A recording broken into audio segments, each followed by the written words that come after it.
Hello children, myself is Hanumantra, chemistry teaching faculty. I am having teaching experience over 26 years. So welcome to all for the CET and NEET classes conducted by Pre-University Education Department, Government of Karnataka. So today my topic is the coordination compound and the D and F block element. First, I am taking coordination compound. With respect to the coordination compound, the chemical compounds are broadly classified into two types. One is a simple salt, the second one is addition compound.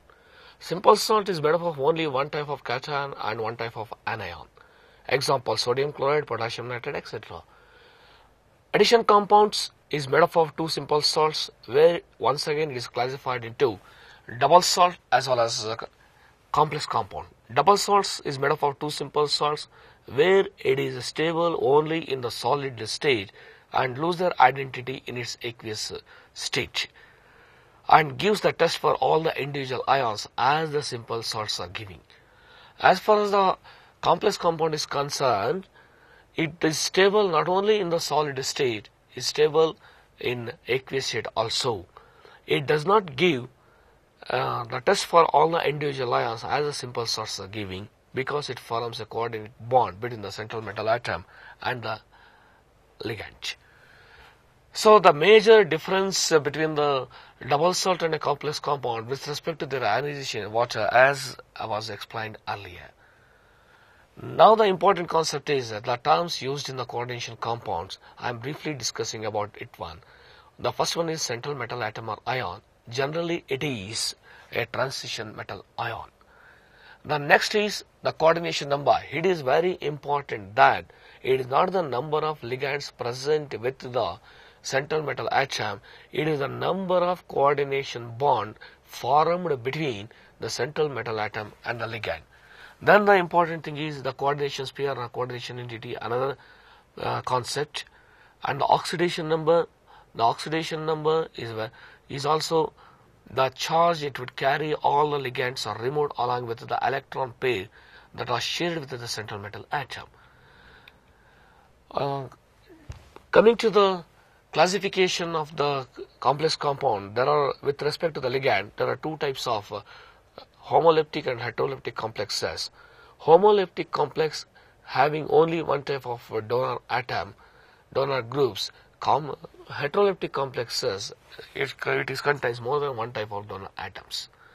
Coming to the ligands, a ligand is an ion or an atom or a molecule which can donate one or more lone pair of electrons to the central metal atom or ion, which forms a coordinate bond. It is a ligand. Ligands are also referred as a Lewis bases. So, this important concept question. Then the types of the ligand. One is a monodendrite ligand, which gives only one lone pair of electron. There is various example: neutral monodendrite ligand, negative monodendrite ligand, positive monodendrite ligand. The next classification is bidendrite or didendrite ligand. Once again, the definition example: tridendrite ligand, diene, tetradendrite ligand, teine, hexadendrite ligand, EDTA. These are all the different types of ligands that we have to define.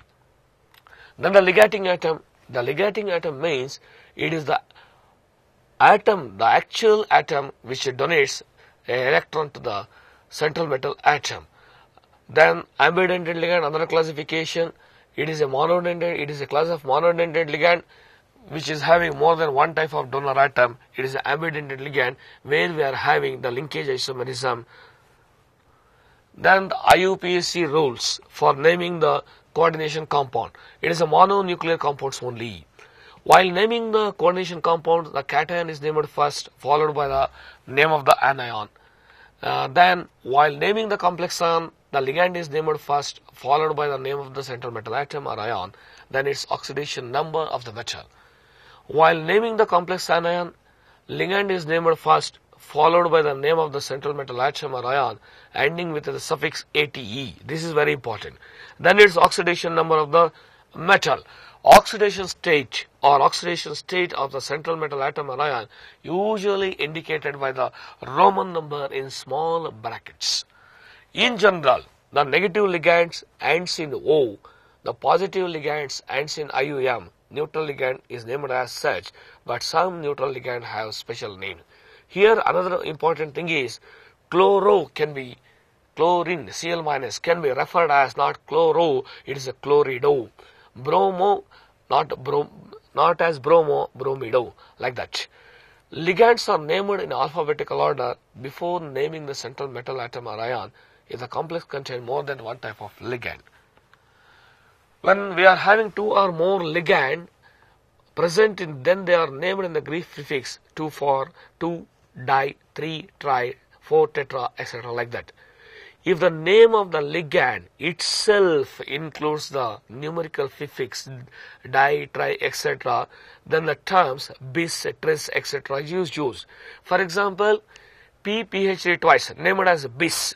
If it comes 3, tris. If it becomes 4, tetrakis, like that. The neutral complex are given in a one-word name similar to the cationic complex as we are naming in the nomenclature. Coming to the bonding in coordination compound and the theories of coordination compound, the first important theory was Werner's coordination theory. This Werner coordination theory discussed about primary and secondary valencies. For the first 3 points about primary and secondary valency, primary valency is ionizable, whereas secondary is not. Primary valency is satisfied by negative ions corresponding to oxidation number, etc. Secondary valency, most important thing is it gives the shapes to the complex. If the coordination number is 4, then the polyhedron is tetrahedral square planar. If the coordination number is 6, then the polyhedron is octahedron. Then very important concept is isomerism in coordination compound. There are two types of isomerism. One is structural isomerism, the second one is stereoisomerism. Structural isomerism and stereoisomerism ಈ ಎರಡು ಕಾನ್ಸೆಪ್ಟ್ಗಳನ್ನ ಕ್ವಶನ್ಸ್ಗಳು ಬಂದಾಗ ನಾನು detail ಆಗಿ with model explain ಮಾಡೋಣ. ಈಗ next concept bonding ಇನ್ coordination compounds. ಇಲ್ಲಿ valence bond theory, crystal field theory, ligand field theory, molecular orbital theory, ಈ ಕಾನ್ಸೆಪ್ಟ್ಗಳನ್ನು ನಾವು ಸ್ಟಡಿ ಮಾಡಬೇಕಾಗತ್ತೆ. ವೇಲೆನ್ಸ್ ಬಾಂಡ್ ಥಿಯರಿನಲ್ಲಿ ನಾವು ಆಕ್ಟಾಹೆಡ್ರಲ್ ಕಾಂಪ್ಲೆಕ್ಸ್ ಬಂದಾಗ V are having low spin complex where the hybridization D2 sp3, high spin complex, that is the outer spin complex, that is the sp3 D2 configuration we have to study. Then another important theory, the crystal field theory. Bethe and Black was proposed this theory. This is a crystal field theory. In the crystal field theory, usually ನಾವು ಇದುವರೆಗೆ ಏನು ತಿಳ್ಕೊಂಡಿದ್ದೀವಿ ಅಂದ್ರೆ the bonding between the central metal atom and the ligand is coordinate bond, but according to the crystal field theory, the bonding between the central metal atom and the ligand is purely 100% ionic. The central metal atom acts as a positive ion. The ligands, where if it is a negative ligand, it is called as point charges. If it is a neutral ligand, it is a dipole. So ಇದರಿಂದ ನಾವು crystal field theory explain ಮಾಡ್ತೀವಿ. In the absence of ligands, all the d orbitals are degenerated. When the ligands are approaches to the central metal atom, that degeneracy goes on, decreases, and it splits into two cases. In the case of octahedral splitting, the ligands are entering into the or approaches to the central metal atom along the line of the axis, that is the Eg orbital axis. Therefore, Eg orbital goes to the higher energy level and T2g orbital goes to the lower energy level. So, by the value of 0.6 and 0.4 delta O. So, this is with respect to the crystal field splitting in the case of octahedral field. In the case of tetrahedral field, the ligands are approaches to the central metal atom between the line of the axis, where we are having T2g set of orbital. Therefore, the T2g set of orbital gets higher energy and each set of orbital gets a lower energy, therefore the splitting is reverse, and the splitting is also same, it is almost half of the splitting of octahedral complex, where the splitting also depends on the capacity of the ligands, that is the strength of the ligand.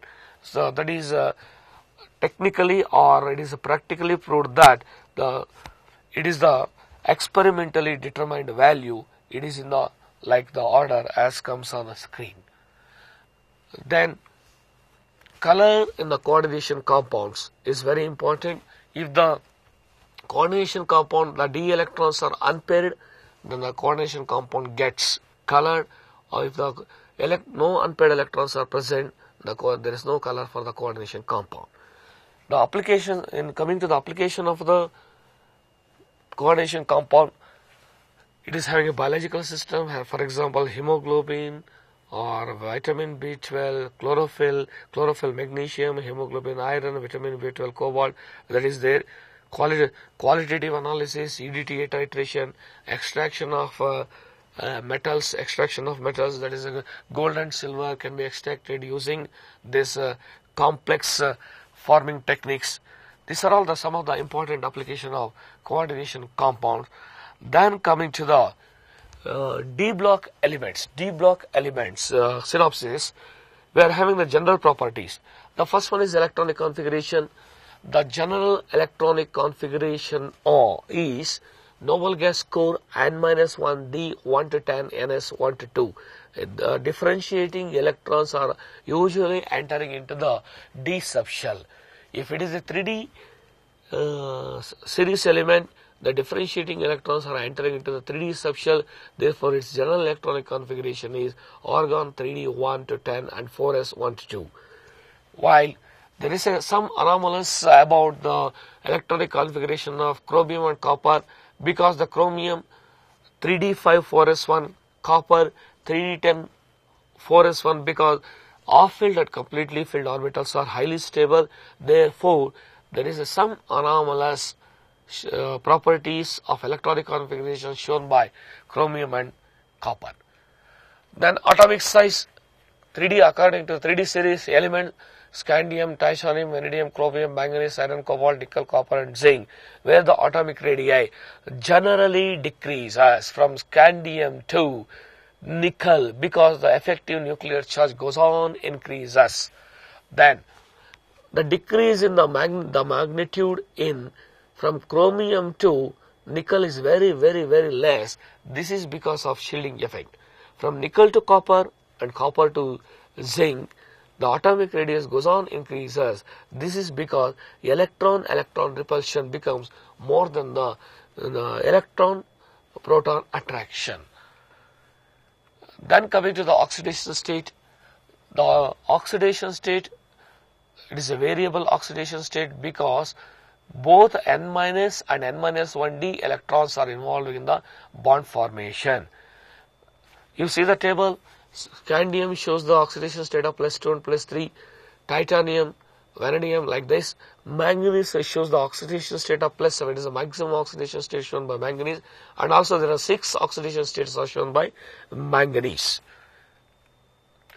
So minimum oxidation state is equal to the number of Ns electrons, and the maximum oxidation state shown by the element is, it is the number of s electrons plus number of unpaired d electron. It is the number of s electrons and the number of unpaired electrons. The total sum is the maximum oxidation state. Here the oxidation state generally depends on electronic configuration, types of bonding and lattice energy. +2 and +3 usually forms ionic. So these points are very important in the prediction of the ionic character, covalent character, basic character, amphoteric character, as well as acidic, reducing agent, oxidizing agent. So ಇದರ ಮೇಲೆ questions ಗಳನ್ನ ತುಂಬಾ ಕೇಳ್ತಾರೆ. ನಾವು oxidation state ಅನ್ನು find out ಮಾಡಿಕೊಂಡ್ರೆ ನಮಗೆ ಅದು acidic basic least basic least acidic ಅಂತ ಫೈಂಡ್ ಔಟ್ ಮಾಡೋದಕ್ಕೆ ತುಂಬಾ ಇಂಪಾರ್ಟೆಂಟ್ ಆಗಿ ಈ points very very very important. ಯಾಕಂದ್ರೆ ನೀವು CET question NEET question paper ನೋಡಿದ್ರೆ there are large thousands of compounds are there. ಆ ಥೌಸಂಡ್ಸ್ ಆಫ್ ಕಾಂಪೌಂಡ್ಸ್ ಯಾವ್ದು ಅಂತ ರಿಮೆಂಬರ್ ಮಾಡೋದಕ್ಕೆ ಕಷ್ಟ. ಬಟ್ ಅದರ ಆಕ್ಸಿಡೇಷನ್ ಸ್ಟೇಟ್ ಅನ್ನ ಫೈಂಡ್ ಔಟ್ ಮಾಡ್ಕೊಂಡು ಅದು ಅಯಾನಿಕ್, ಕೋವೆಲೆಂಟ್, ಬೇಸಿಕ್, ಅಂಪರ್ಟರಿಕ್ ಅಂತ ಹೇಳೋದಕ್ಕೆ ತುಂಬಾ ಈಸಿ ಆಗುತ್ತೆ. +2+3 ಇದ್ರೆ ಅಯಾನಿಕ್, ಹೈಯರ್ ಆಕ್ಸಿಡೇಷನ್ ಸ್ಟೇಟ್ ಇದ್ರೆ ಕೋವೆಲೆಂಟ್, ವೆರಿ ಈಸಿ. +2 ಇದ್ರೆ ಬೇಸಿಕ್, +3+4 ಇದ್ರೆ ಆಂಪರ್ಟರಿಕ್, ಹೈಯರ್ ಇದ್ರೆ ಅಸಿಡಿಕ್. +2 ಇದ್ರೆ ಗುಡ್ ಆಕ್ಸಿಡೈಸಿಂಗ್ ರೆಡ್ಯೂಸಿಂಗ್ ಏಜೆಂಟ್ ಅಂತ ಹೇಳ್ತೀವಿ. ಹೈಯರ್ ಆಕ್ಸಿಡೇಷನ್ ಸ್ಟೇಟ್ ಬಂದ್ರೆ ದಟ್ ಈಸ್ ಆಕ್ಸಿಡೈಸಿಂಗ್ ಏಜೆಂಟ್ಸ್ ಅಂತ ಹೇಳ್ತೀವಿ. And the oxidation state shown by any transition element is +8. ಇದನ್ನು ನಾವು ಎಲೆಕ್ಟ್ರಾನಿಕ್ ಕಾನ್ಫಿಗರೇಷನ್ ನೋಡಿ ಫೈಂಡ್ ಔಟ್ ಮಾಡ್ಲಿಕ್ಕೆ ಆಗೋದಿಲ್ಲ. ಇದನ್ನು ಸ್ಪೆಕ್ಟ್ರೋಸ್ಕೋಪಿಕ್ ಮೆಥಡ್ ಅಲ್ಲಿ ಫೈಂಡ್ ಔಟ್ ಮಾಡಿದ್ದಾರೆ. Ruthenium and osmium shows the oxidation state of +8 also. Now coming to the magnetic property. Magnetic property usually depends upon the two important parameter. ಯಾವ್ದಂದ್ರೆ ಮೊದಲನೇದು revolution of electron around the nucleus, that is the orbital angular moment. Usually for all calculation purposes it is neglected and has no significance. And the second one is the spin of the electron. It is very important. That is a spin angular moment anta kariteve. So therefore the paramagnetism increases with the increase in the number of unpaired electron. So that can be calculated using the formula nu is equal to square root of n into n+2, where n is the number of unpaired electron. It is the unit is Bohr magneton. Formation of coordination compound, that is a D block element. ನಾನು ಆಗಲೇ ಹೇಳಿದೆ the transition metals usually forms coordination compound because of the three important reasons. One is a small cationic size, the second one is the higher nuclear charge, availability of vacant d orbital. These are the three important points. Then the formation of color compound, it is as usual the number of unpaired electrons idre color irutte, unpaired electrons irlilla andre color irodilla. If unpaired electrons are present, that undergoes DD transition where visible light is there, which is observed and gives the complementary color to the observed light. Copper plus is colorless due to the presence of unpaired, due to the absence of unpaired electron, whereas copper 2+ is blue because the presence of unpaired electron which is available for DD transition. ಇದೇ ತರ ಬೇಕಾದಷ್ಟು examples ಗಳನ್ನ ನಾವು ಕೊಡ್ತಾ ಹೋಗಬಹುದು. Then the formation of interstitial compound. The formation of interstitial compound, transition metal with hydrogen, carbon and nitrogen gives interstitial compound which is a non-stoichiometric in nature. It is not ionic or not covalent. It is having higher melting point and higher than those of the pure metal. Interstitial compound very hard and rigid. And another very important property of interstitial compound is it retains their metallic conductivity. ಯಾವ property change ಆಗೋದಿಲ್ಲ ಅಂದ್ರೆ interstitial compound ಆದ್ಮೇಲೆ metallic conductivity ಮಾತ್ರ change ಆಗೋದಿಲ್ಲ, ಇನ್ನೆಲ್ಲ ಪ್ರಾಪರ್ಟೀಸ್ಗಳು change ಆಗ್ತಾ ಹೋಗುತ್ತೆ. Similarly the formation of interstitial alloys, it is a homogeneous mixture of 2 or more metal. Ferrous alloy ಆಗ್ಬೋದು, ಕಾಪರ್ ಅಲಾಯ್ ಆಗ್ಬೋದು, ಅಲ್ಯೂಮಿನಿಯಂ ಅಲಾಯ್, ಸೋಮಿನ್ ಅಲಾಯ್, ಇಲ್ಲೂ ಕೂಡ ಪ್ರಾಪರ್ಟೀಸ್ಗಳು ಚೇಂಜ್ ಆಗ್ತಾ ಹೋಗುತ್ತೆ. Properties like hardness and melting point increase ಆಗುತ್ತೆ, resistance to the chemical reactivity increase ಆಗುತ್ತೆ, ಮೆಟಾಲಿಕ್ ಕಂಡಕ್ಟಿವಿಟಿ ಚೇಂಜ್, ಇಲ್ಲಿ ಮೆಟಾಲಿಕ್ ಕಂಡಕ್ಟಿವಿಟಿ ಚೇಂಜ್ ಆಗುತ್ತೆ. Rather in the case of interstitial compound metallic conductivity does not changes. Alloys form have same atomic radius ಇರಬೇಕು, 15% ಗಿಂತ ಅದು ಜಾಸ್ತಿ ಇರಬಾರ್ದು. This are the conditions we are having. Catalytic properties ಬಂದಾಗ transition metals and their metals salts are very good. Catalytic property because the examples are iron used in the ammonia manufacture, vanadium is used in the sulfuric acid manufacture. That catalytic activity is due to the presence of unpaired electrons in their incomplete d orbital, has the possesses the highest capacity to absorb and re-emit the wide range unshared electrons irutte due to varying oxidation state. These are all the reason or cause for the catalytic property of the substances. Then the important transition metal compounds that we are having is, one is potassium dichromate, the second one is potassium permanganate. Potassium dichromate, potassium permanganate, we have to study, we have to locate for the preparation what are the physical properties, what are the chemical properties, what are the structure, what are the user, ಅದೆಲ್ಲ question ಬಂದಾಗ detail ಆಗಿ ನಾವು study ಮಾಡೋದಕ್ಕೆ ಆಗುತ್ತೆ. So ಇದಿಷ್ಟು ನಾವು ಕೆಲವು synopsis with respect to the coordination compound as well as Deeble and Evlock elementally now ತಗೊಳ್ಬೇಕಾಗುತ್ತೆ. It is only the brief discussion of the brief introduction about that synopsis of both coordination compound as well as D and Evlock element. ಈಗ ನಾವು ಒಂದೊಂದಾಗಿ ಕ್ವಶನ್ಸ್ಗಳು ಯಾವ್ಯಾವ ತರ appear ಆಗುತ್ತೆ, ಯಾವ್ಯಾವ ತರ answer ಮಾಡಬೇಕು, ಯಾವ ತರ ಕ್ವಶನ್ಸ್ಗಳಿದೆ, ಅದನ್ನ ಯಾವ ತರ ಎಲಿಮಿನೇಟ್ ಮಾಡ್ಬೇಕು ಅನ್ನೋದನ್ನ ನಾವು ಒಂದೊಂದು ಕ್ವಶನ್ ನಂಬರ್ 1 ಇಂದ ಡೀಟೇಲ್ ಆಗಿ ಒಂದೊಂದಾಗಿ ನಾವು ನೋಡ್ತಾ ಹೋಗೋಣ. ಈಗ ಮೊದಲನೇ question, the number of ions form during the ionization of CuNH3 4 times SO4 East, that is cupramonium sulfate. ಇಲ್ಲಿ ಎಷ್ಟು ಅಯಾನ್ಸ್ ಫಾರ್ಮೇಶನ್ ಆಗುತ್ತೆ, ಎಷ್ಟು ಅಯಾನ್ಸ್ ಫಾರ್ಮ್ ಆಗುತ್ತೆ? See the question, the number of ions formed, it is the total number of ions asking. It is not number of complex ion or the number of counter ion. It is the total number of ions. The option number 1, 1, option number 2, 2, 3, 4. There are 4 answers given. The answer is the question option number 2. ಇಲ್ಲಿ ಏನಾಗುತ್ತೆ ನೋಡಿ, ಇಲ್ಲಿ complex ionisation ಆದಾಗ ಒಂದು complex ion ಬರ್ತಾ ಇದೆ ಮತ್ತು ಒಂದು ಕೌಂಟರ್ ಅಯಾನ್ ಬರ್ತಾ ಇದೆ. There are total number of 2 ions will form.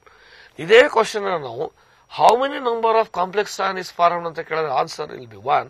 How many number of counter ion is formed ಅಂದ್ರೆ ಅವಳು ಕೂಡ answer will be 1. What is the total number of ions ಅಂತ ಕೇಳಿರೋದ್ರಿಂದ the total number of ions both complex ion as well as counter ion we have to take. Therefore the answer is 2. Answer is 2. Option is also 2. Coming to the second question, it is a very simple question. It is an example of double salt and simple salts are given. Which of the following is not a double salt? ಇಲ್ಲಿ ಕಟ್ಟಿರೋದ್ರಲ್ಲಿ ಯಾವುದು double salt ಅಲ್ಲ ಅಂತ ಕೇಳಿದರೆ, one is a Mohr salt, the second one is a potassium, number 3 is a cornellite, and number 4 is a rock salt. So ಈ ಕ್ವಶನ್ಗೆ answer ಮಾಡಬೇಕಂದ್ರೆ ನಿಮಗೆ ಇದರ ಫಾರ್ಮುಲಾಗಳು ಗೊತ್ತಿರಬೇಕು. Without knowing the formula we can't predict which is A double salt, which is A simple salt. Double salt means it is made of 2 simple salts. Simple salt, it is made up of it contains only one type of a single cation and one type of anion. See the answer. The option number 4 is the answer. Mohr salt is a double salt because it is made up of 2 simple salts. One is a ferrous sulfate and the second one is the ammonium sulfate. The second one is the potassium. It is also made up of 2 simple salts. One is a potassium sulfate. The second one is the aluminum sulfate. Therefore, it is a double salt. You take the example of cornellite. It is also made up of 2 simple salts. One is potassium chloride. The second one is magnesium chloride. The rock salt, which is only sodium chloride. It is a simple salt. Therefore, the question is, which of the following is not a double salt? Therefore, the answer is rock salt is not a double salt, is only a simple salt. The question number 3, ligands are referred as Lewis base, Lewis acid, Bronsted acid, Bronsted base. So ಇಲ್ಲಿ ನಿಮಗೆ 2 important concept ಗೊತ್ತಿರಬೇಕು. ಮೊದಲನೇ concept ligand ಅಂದ್ರೆ ಏನು ಅಂತ ಗೊತ್ತಿರಬೇಕು. ಎರಡನೇ concept acid ಅಂದ್ರೆ ಏನು, ಬೇಸ್ ಅಂದ್ರೆ ಏನು. Depending upon the different theories ನಲ್ಲಿ ಆಸಿಡ್ ಬೇಸ್ ನಿಮ್ಗೆ ಗೊತ್ತಿರಬೇಕು. We know that ligand means it is ion or a molecule which is having a capacity to donate a lone pair of electrons. Electrons donate ಮಾಡ್ತಾ ಇದೆ. ಈಗ ನೋಡಿ next ಆಪ್ಷನ್ಗಳು ಬಂದಾಗ Lewis acid and base, Bronsted acid and base. What is that Lewis acid and base? ಇದನ್ನ ನಾವೆಲ್ಲ ಓದಿದೀವಿ, first year ನಲ್ಲಿ ಓದಿದೀವಿ. ಈಗ ನಾವು ಇದನ್ನ ಎಲ್ಲಿಗೆ ಅಟ್ಯಾಚ್ ಮಾಡ್ತಾ ಇದೀವಿ? ಸೆಕೆಂಡ್ ಇಯರ್ಗೆ. ಲೂಯಿಸ್ ಆಸಿಡ್ ಬೇಸ್ ಅಂದ್ರೇನು? Electron donors are bases, electron acceptors are acids. ಅದೇ ತರ ಬ್ರಾನ್ಸ್ಟೆಡ್ ಆಸಿಡ್, ಬ್ರಾನ್ಸ್ಟೆಡ್ ಬೇಸ್ ಅಂದ್ರೇನು? Bronsted acids are proton donor, Bronsted bases are proton acceptor. ಈಗ ಇಲ್ಲಿ ಬ್ರಾನ್ಸ್ಟೆಡ್ ಆಸಿಡ್ ಮತ್ತು ಬ್ರಾನ್ಸ್ಟೆಡ್ ಬೇಸ್ ಆನ್ಸರ್ ಅಲ್ಲ. ಯಾತಕ್ಕೆ ಅಂದ್ರೆ ಅದು ಪ್ರೋಟಾನ್ ಕಾನ್ಸೆಪ್ಟ್. ಈಗ ಲೂಯಿಸ್ ಆಸಿಡ್ ಮತ್ತು ಲೂಯಿಸ್ ಬೇಸ್ ಇದೆರಡು ಕೂಡ ಎಲೆಕ್ಟ್ರಾನ್ ಕಾನ್ಸೆಪ್ಟ್. ಲೂಯಿಸ್ ಬೇಸ್ ಅಂದ್ರೆ ಎಲೆಕ್ಟ್ರಾನ್ ಡೋನರ್, ಲೂಯಿಸ್ ಆಸಿಡ್ ಅಂದ್ರೆ electron acceptor. Now the ligands are electron donors. Therefore, the ligands are Lewis bases. Therefore, the option number 1 is the correct answer. Coming to the question number 4, which of the following represents a chelating ligand? What is meant by that chelating ligand which forms a ring type? Usually monodentate ligand does not form chelation. You see the option, first option, third option and fourth option are the monodentate ligand.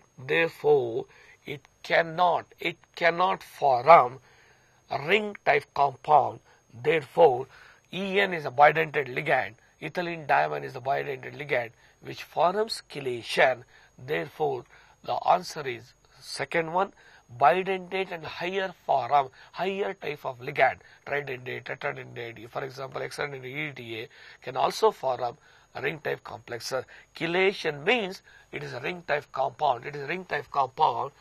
Therefore, monodentate ligand which never forms chelation. Where there is a chelation, there is another important property is chelation idre stability ಜಾಸ್ತಿ ಇರುತ್ತೆ. For example, bidentate, tridentate, tetradentate, hexadentate, EDTA ಕೊಟ್ಟಾಗ EDTA will form most stable compound. As the number of that is a coordination increases, stability is also increases. Now coming to the question number 5. One among the following is not expected to be a ligand. One is NO, the second is NH4 plus, third one is NH2, CH2, CH2, NH2, fourth one is CO. ಇಲ್ಲೂ ಕೂಡ ನಮಗೆ ligand ಅನ್ನೋ definition ಅರ್ಥ ಗೊತ್ತಿರಬೇಕಾಗತ್ತೆ. Ligand means it contains the free electron which can coordinate with the central metal atom. You take the example of NO. NO is having the free electron in the case of in nitrogen as well as oxygen. Coming to the option number 3, that is ethylene diamine. We are having the two donor atoms, nitrogen and nitrogen, where the free electrons are there. That electron can coordinate with the central metal atom. Coming to the CO, that is also having the free electrons, but in the case of NH4 plus, the two electrons are blocked. When the two electrons are blocked, there is no possibility of the donation of electron, then there is no coordination is possible. Therefore, NH4 plus cannot be acts as a ligand. But in the case of NH4, no free electrons are available. Therefore, there is no coordination, no donation of electron. Therefore, it is not a ligand. NH4 plus is not a ligand. Then, the coordination number and oxidation number of the metal M in the following compound is M, SO4, NH35, Cl will be. So, ಈ question ಗೆ ನಾವು answer ಮಾಡಬೇಕಂದ್ರೆ ನಮಗೆ coordination number ಅನ್ನೋ definition ಚೆನ್ನಾಗಿ ಗೊತ್ತಿರಬೇಕು. Coordination number ಅಂದಾಗ ಇಲ್ಲಿ ಕನ್ಫ್ಯೂಷನ್ ಬೇಡ. ಮಾನೋಡೆಂಟೆಂಟ್ ಲಿಗ್ಯಾಂಡ್ ಇದ್ರೆ ಮಾತ್ರ ಇಟ್ ಇಸ್ ನಾವು ಟೋಟಲ್ ನಂಬರ್ ಆಫ್ ಲಿಗ್ಯಾಂಡ್ ಅಂತ ನಾವು ಹೇಳ್ಬೋದು ಸಿಂಪಲ್ ಆಗಿ, but it's A blind answer. But coordination number andre, it is the number of bonds formed between the central metal atom and the ligand. If monodentate ligand is there, it can form one bond. If bidentate ligand is there, it can form two bonds. If tridentate ligand is there, it can form three bonds, like that. See here, sulfate is a monodentate ligand, ammonia is a monodentate ligand. Therefore, there is a total number of 6 ligands are there. The coordination number is 6. Okay. Then, what is the oxidation number? In order to calculate the oxidation number, we are having like this. M, let us say it is X. Sulfate, the charge is -2, only 1 is there into 1. And ammonia into 0 because it is a neutral ligand. In order to calculate the oxidation number, you take the consideration of counterion also. Here, the Cl is a carrying a charge of -1. Only 1 is there, only 1 chlorine. Therefore, -1 into 1, the total is equal to 0. Therefore, by all the calculation, X becomes 3. The coordination number is 6 and oxidation number is 3 for this answer. Therefore, the option 3 is the correct answer. The coordination number is 6 and oxidation number is 3. The correct option for this question is the 3 is the correct option. Question number 7. The oxidation number of nickel in the nickel tetracarbonyl complex is. Now, you just observe the complex, it is a neutral complex. It is a neutral complex where the ligand is also neutral. When there is a neutral, there is no necessity to further discussion of calculation. It is a neutral, therefore the oxidation state of the nickel in this complex is 0 only. Since the complex of nickel is neutral, the oxidation number of the central metal atom is also 0. It is a very simple question and it is a very simple answer also. Then it is this question is with respect to the Werner's coordination theory of complexes. Werner's coordination theory of complexes. If the coordination number is 6, what is the polyhedra? Answering is giving. There is octahedron, tetrahedron, square planar, trigonal, bipyramidal. Octahedron, the coordination number 6. Tetrahedron, coordination number 4. Square planar, the coordination number is 4. Trigonal, bipyramidal, coordination number 5. So it is also the direct question. See the structure of some of these things. Basic assumptions of all the theories of coordination compound. Coordination number 6. Coordination number 6. So it is the octahedron structure.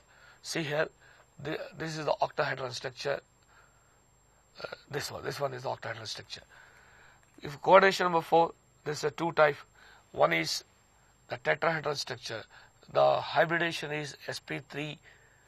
If the coordination number 4, the hybridization is sp3, the structure is tetrahedral. If the coordination number 4, the hybridization is dsp2, the structure is the square planar. So these are the structures, geometrical structure of the complexes of the coordination number. Like this. Then, question number 9. Which of the following is heteroleptic complex? It is a basic definition. What is a homoleptic complex? Contains only one type of donor atom. Heteroleptic complex having more than one type of donor atom. You see the answer 1. It is having only one type of donor atom, that is ammonia. Therefore, it is a homoleptic complex. In the second example, ferrocyanide ion, here also the cyanide, it is only one type of ligand is there, only one type of donor atom is there, therefore it is a homoleptic complex.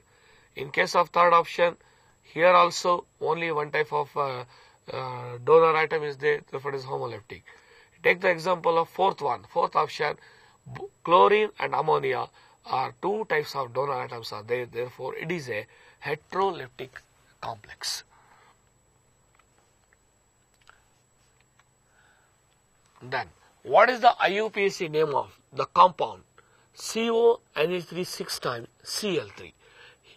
See here, it is cationic complex. It is a cationic complex means we have to name the cation first. Here the cation is a complex cation. Complex ion is a cation. In case of complex cation, first you have to name the ligands. Ligand, how many ligands are there? 6 ligands. Ammonia is there. Therefore, hexaamine cobalt 3 chloride is the answer. First, complex cation. Then, in the complex cation, ligand is named first. In the case of ligand, how many types of ligand and how many ligands are there? We have to say. Then the name of the central metal atom, followed by the oxidation number. Then the counter ion is named first. Therefore, the name is hexaamine cobalt 3 chloride. First, the how many ligand is there? 6. What is the name of the ligand? Amine. The spelling is AMMINE. Then the name of the metal, there is a cobalt. Then oxidation state 3. Then the chloride, I have to name like this. Therefore, option number 1, that is a hexaamine cobalt 3 chloride is the correct name for CO-NH3 6 times Cl3. Then, what is the name of, that is IUPAC name of the complex KPTCl3 ammonia is? Now, here it is an anionic complex. Anionic complex, here the counter ion is the positive ion and the anion is the complex ion. Therefore, we have to name the potassium first. After the potassium, we have to name the complex ion. In the complex ion, we have to say the ligands. Ligand, there are two types of ligands. One is ammonia, one is chlorine. Ammonia and chlorine, therefore there are two types of ligands that come. Then we have to follow the alphabetical order. After alphabetical order, how many ions we have to name? Ammonia only one, chlorine 3. Ammonia ಒಂದೇ chlorine more ಇದೆ. So ಅದರಿಂದ first alphabetical order maintain ಮಾಡಿದಾಗ amine first ಹೇಳಬೇಕಾಗುತ್ತೆ. Then Cl ಹೇಳುವಾಗ 3 ಹೇಳಬೇಕಾಗುತ್ತೆ. Tri, chloro ಅಂತ ಹೇಳಬಾರದಲ್ಲಿ, chlorido ಅಂತ ಹೇಳಬೇಕು. Because it is a rule. When there is a rule, you have to follow it. That's all. So potassium, amine, trichlorido, platinate. ಇಲ್ಲಿ ಯಾಕಂದ್ರೆ anionic complex ಆಗಿರೋದ್ರಿಂದ metal name ಆದ್ಮೇಲೆ then ATE ನ ಹೇಳಬೇಕಾಗತ್ತೆ. ಹೇಳ್ಬಿಟ್ಟು then we go for the oxidation number. That is 2 is oxidation number. Therefore the answer is potassium, amine, trichlorido, platinate 2. ಇದನ್ನ ನಾವು answer ಆಗಿ ಅಲ್ಲಿ ತಗೊಳ್ಬಹುದಾಗತ್ತೆ. Then coming to the question number 12. So it is a very simple thing. According to Werner theory, ಇದ್ರ ಬಗ್ಗೆ ಚೆನ್ನಾಗಿ ಗೊತ್ತಿರಾಗುತ್ತೆ. Which of the following is not true with respect to the primary valency? Primary valency ಬಗ್ಗೆ question ಕೇಳಿರೋದು. It is ionizable, it is satisfied by the negative ions, corresponds to the oxidation number and corresponds to the coordination number. As usually we know from the assumption, primary valency means actually it is corresponds to the oxidation number. Secondary valency is corresponds to the coordination number. Therefore, the option 4 is the correct answer for this question. So, this is as usual assumptions of Werner's theory. Now, ಈ question ಅನ್ನು derive ಮಾಡಿದ್ದೀವಿ. Primary valency ಮತ್ತು secondary valency differences ಅನ್ನು ನಾವು ವರ್ನರ್ಸ್ coordination ಥಿಯರಿನಲ್ಲಿ explain ಮಾಡ್ತಾ ಹೋಗ್ತೀವಿ. Then, which of the following will exhibit maximum ionic conductivity? ಇಲ್ಲಿ 4 coordination compound ಅನ್ನು ಕೊಟ್ಟಿದ್ದಾರೆ. K4FeCN6, CONH3CCl3, CuNH3 4 times Cl2, NiCO4. Which of the following will exhibit maximum ionic conductivity? Maximum ionic conductivity ಅಂದಾಗ where the ions, more number of ions are formed. ಯಾವ complex ಅಲ್ಲಿ more number of ions form ಆಗುತ್ತೆ ಅಲ್ಲಿ it will show the maximum ionic conductivity ಅಂತ ಹೇಳ್ಬೋದು. ಇದಕ್ಕೆ ನಾವು ಈ 4 ಕಾಂಪ್ಲೆಕ್ಸ್ ಯಾವ ತರ ಅಯೋನೈಸ್ ಆಗುತ್ತೆ ಅನ್ನೋದನ್ನ ನಾವು ನೋಡಬೇಕಾಗತ್ತೆ. See here the first complex that is a potassium ferrocyanide ಯಾವ ತರ ಆಗುತ್ತೆ ವಾಟರ್ ಅಲ್ಲಿ ಅಯೋನೈಸ್ ಮಾಡಿದಾಗ we are having the 4 counter ion and 1 complex ion ಬರುತ್ತೆ. There are 5 ions are formed altogether. And coming to the second complex, CONH3 6 times Cl3 ಬಂದಾಗ ಇಲ್ಲಿ 1 complex ion ಬರುತ್ತೆ, 3 counter ion ಬರುತ್ತೆ. therefore we are having 4 ions. And in the third example, that is a cuproammonium chloride ನಲ್ಲಿ we are having 1 complex ion and 2 counter ion ಬರುತ್ತೆ. altogether 3 ions are formed. In the case of 4 complex, it is a neutral complex. ಅದು ಅಯನೈಸ್ ಆಗೋದೇ ಇಲ್ಲ, ions formation ಆಗೋದೇ ಇಲ್ಲ. On the question number, ಈ question ಅಲ್ಲಿ ಮೊದಲನೇ ಆಪ್ಷನ್ ಅಲ್ಲಿ 5 ಅಯಾನ್ಸ್ ಬರುತ್ತೆ, ಸೆಕೆಂಡ್ ಆಪ್ಷನ್ ಅಲ್ಲಿ 4 ಅಯಾನ್ಸ್, ಥರ್ಡ್ ಅಯಾನ್ಸ್ ಅಲ್ಲಿ 3 ಅಯಾನ್ಸ್, ಫೋರ್ತ್ ಅಲ್ಲಿ ಅಯಾನ್ಸ್ ಫಾರ್ಮೇಶನ್ ಆಗಲ್ಲ. The ionic conductivity mainly depends upon the number of ions are form and the ionic conductivity increases with the increase in the number of ions. Therefore, the option number 1 is the correct answer ಆಗಿ ಅಲ್ಲಿ ನಾವು ಹೇಳ್ಬೋದಾಗತ್ತೆ. Then, it is a general question. It is comes under application of coordination compound question. Which of the following is a complex compound of cobalt with macrocyclic ligand chlorine? ಇಲ್ಲಿ ligand ಇದೆ. ಇದು ಒಂದು ಸರಿ competitive exam ಅಲ್ಲಿ ಕೊಟ್ಟಿರೋ question. ಇದು ನಾವು cobalt ಅಂತ ಹೇಳ್ತೀವಿ, ಅಲ್ಲಿ ಮ್ಯಾಕ್ರೋಸ್ಕೋಪಿಕ್ ಲಿಗ್ಯಾಂಡ್ ಯಾವುದು ಅಂತ ಕೇಳಿದ್ರು. ಆ ಮ್ಯಾಕ್ರೋಸ್ಕೋಪಿಕ್ ಲಿಗ್ಯಾಂಡ್ ಕೊರಿನು ಅದನ್ನ ಕ್ವಶನ್ ಈ ತರ ಚೇಂಜ್ ಮಾಡ್ಕೊಂಡಿದ್ದೇವೆ. Which of the following cobalt complex ಯಾವ್ದು ಅಂತ ಕೇಳಿದ್ದಾರೆ. Cobalt complex vitamin B12 cobalt complex ಆಗುತ್ತೆ. ಕ್ಲೋರೋಫಿಲ್ ಬಂದಾಗ it is a magnesium, haemoglobin ಬಂದಾಗ ಐರನ್, ಅಂಡ್ ಇನ್ಸುಲಿನ್ ಬಂದಾಗ it is a protein hormone. But ಒಂದು ಸರಿ ಜಿಂಕ್ ಕೂಡ ಒಂದ್ಸರಿ ಯಾವ ಸೆಂಟ್ರಲ್ ಮೆಟಲ್ ಆಟಮ್ ಇದೆ ಇನ್ಸುಲಿನ್ ಅಲ್ಲಿ ಅಂತ ಕೇಳಿದ್ರು. So where there is zinc is there. Vitamin B12 ಅಲ್ಲಿ ಇರತಕ್ಕಂಥದ್ದು ಯಾವುದು? Cobalt complex. ಕೋಬಾಲ್ಟ್ ಕಾಂಪ್ಲೆಕ್ಸ್ ಇದೆ ವಿಟಮಿನ್ B12 ಕಾಂಪ್ಲೆಕ್ಸ್ ಅಂತ ಹೇಳ್ಬೋದು. ಇಲ್ಲಿ ಒಂದು ಕ್ವಶನ್ ಯಾವ್ದು ಕೇಳಿದ್ರೆ ಅಂದ್ರೆ ವಿಟಮಿನ್ B12 ಅಲ್ಲಿ ಕೋಬಾಲ್ಟ್ ಯಾವ ಮ್ಯಾಕ್ರೋಸೈಕ್ಲಿಕ್ ಲಿಗ್ಯಾಂಡ್ ಜೊತೆ ಕಂಬೈನ್ ಆಗಿತ್ತು ಅಂತ ಒಂದು ಸರಿ ಕ್ವಶನ್ ಅನ್ನ ಕೇಳಿದ್ದಾರೆ. ದಟ್ ಮ್ಯಾಕ್ರೋಸೈಕ್ಲಿಕ್ ಲಿಗ್ಯಾಂಡ್ ಈಸ್ ಕೊರಿನ್ ಅಂತ ನಾವು ಹೇಳ್ಬೇಕಾಗತ್ತೆ. ಆ ಎರಡು ಕ್ವಶನ್ಗಳನ್ನ ಕಂಬೈನ್ ಮಾಡಿ ಆ ಕ್ವಶನ್ ಮಾಡಿದ್ದೀನಿ ನಾನು. Then question number 5. The ligating atom in water and ammonia are respectively are. ಇಲ್ಲಿ ಕೇಳಿದ ಕ್ವಶನ್ ವಾಟರ್ ಮತ್ತೆ ಅಮೋನಿಯಾದಲ್ಲಿ ಇರತಕ್ಕಂಥ ಲಿಗ್ಯಾಟಿಂಗ್ ಆಟಮ್ ಯಾವುದು ಅಂತ. ಮೊದಲನೇದು hydrogen and hydrogen, oxygen and nitrogen, hydrogen oxygen and hydrogen and nitrogen, hydrogen, oxygen, nitrogen. Actually, what is ligating atom? Ligating atom means it is the atom in a ligand which actually donate electrons for the coordination. So, water ಅಲ್ಲಿ ಏನಾಗುತ್ತೆ ಅಂದ್ರೆ hydrogen and oxygen ಎರಡೂ ಇದೆ. But water ಅಲ್ಲಿ oxygen ಮಾತ್ರ electron ಕೊಡುತ್ತೆ, hydrogen electron ಕೊಡೋದಿಲ್ಲ. ಅದರಿಂದ ಹೈಡ್ರೋಜನ್ ಲಿಗ್ಯಾಟಿಂಗ್ ಆಟಮ್ ಅಲ್ಲ. ವಾಟರ್ ನಲ್ಲಿ oxygen is ligating atom. In the case of ammonia, ammonia is having both nitrogen as well as hydrogen. Here also only nitrogen will give the electron for the coordination, not hydrogen. Therefore, the ligating atom in the ammonia is nitrogen, not hydrogen. Therefore, in case of water and ammonia respectively means it is oxygen and nitrogen. In water it is oxygen, in ammonia is nitrogen. Therefore, the option 2 is the answer for this question. Now question number 16. Which of the following is a ligand is monodendate in spite of two donor atoms? So ಇಲ್ಲಿ ಎಲ್ಲ example ಗಳಲ್ಲೂ 2 donor atoms ಇರುತ್ತೆ. But 2 donor atoms ಇದ್ರೂ ಕೂಡ monodendate ligand ಯಾವುದು ಅಂತ. The first one is ethylene diamine. So it is a bidentate ligand. The 2 nitrogen oxalate ion, it is a bidentate ligand. DMG dimethyl glykol is a bidentate ligand.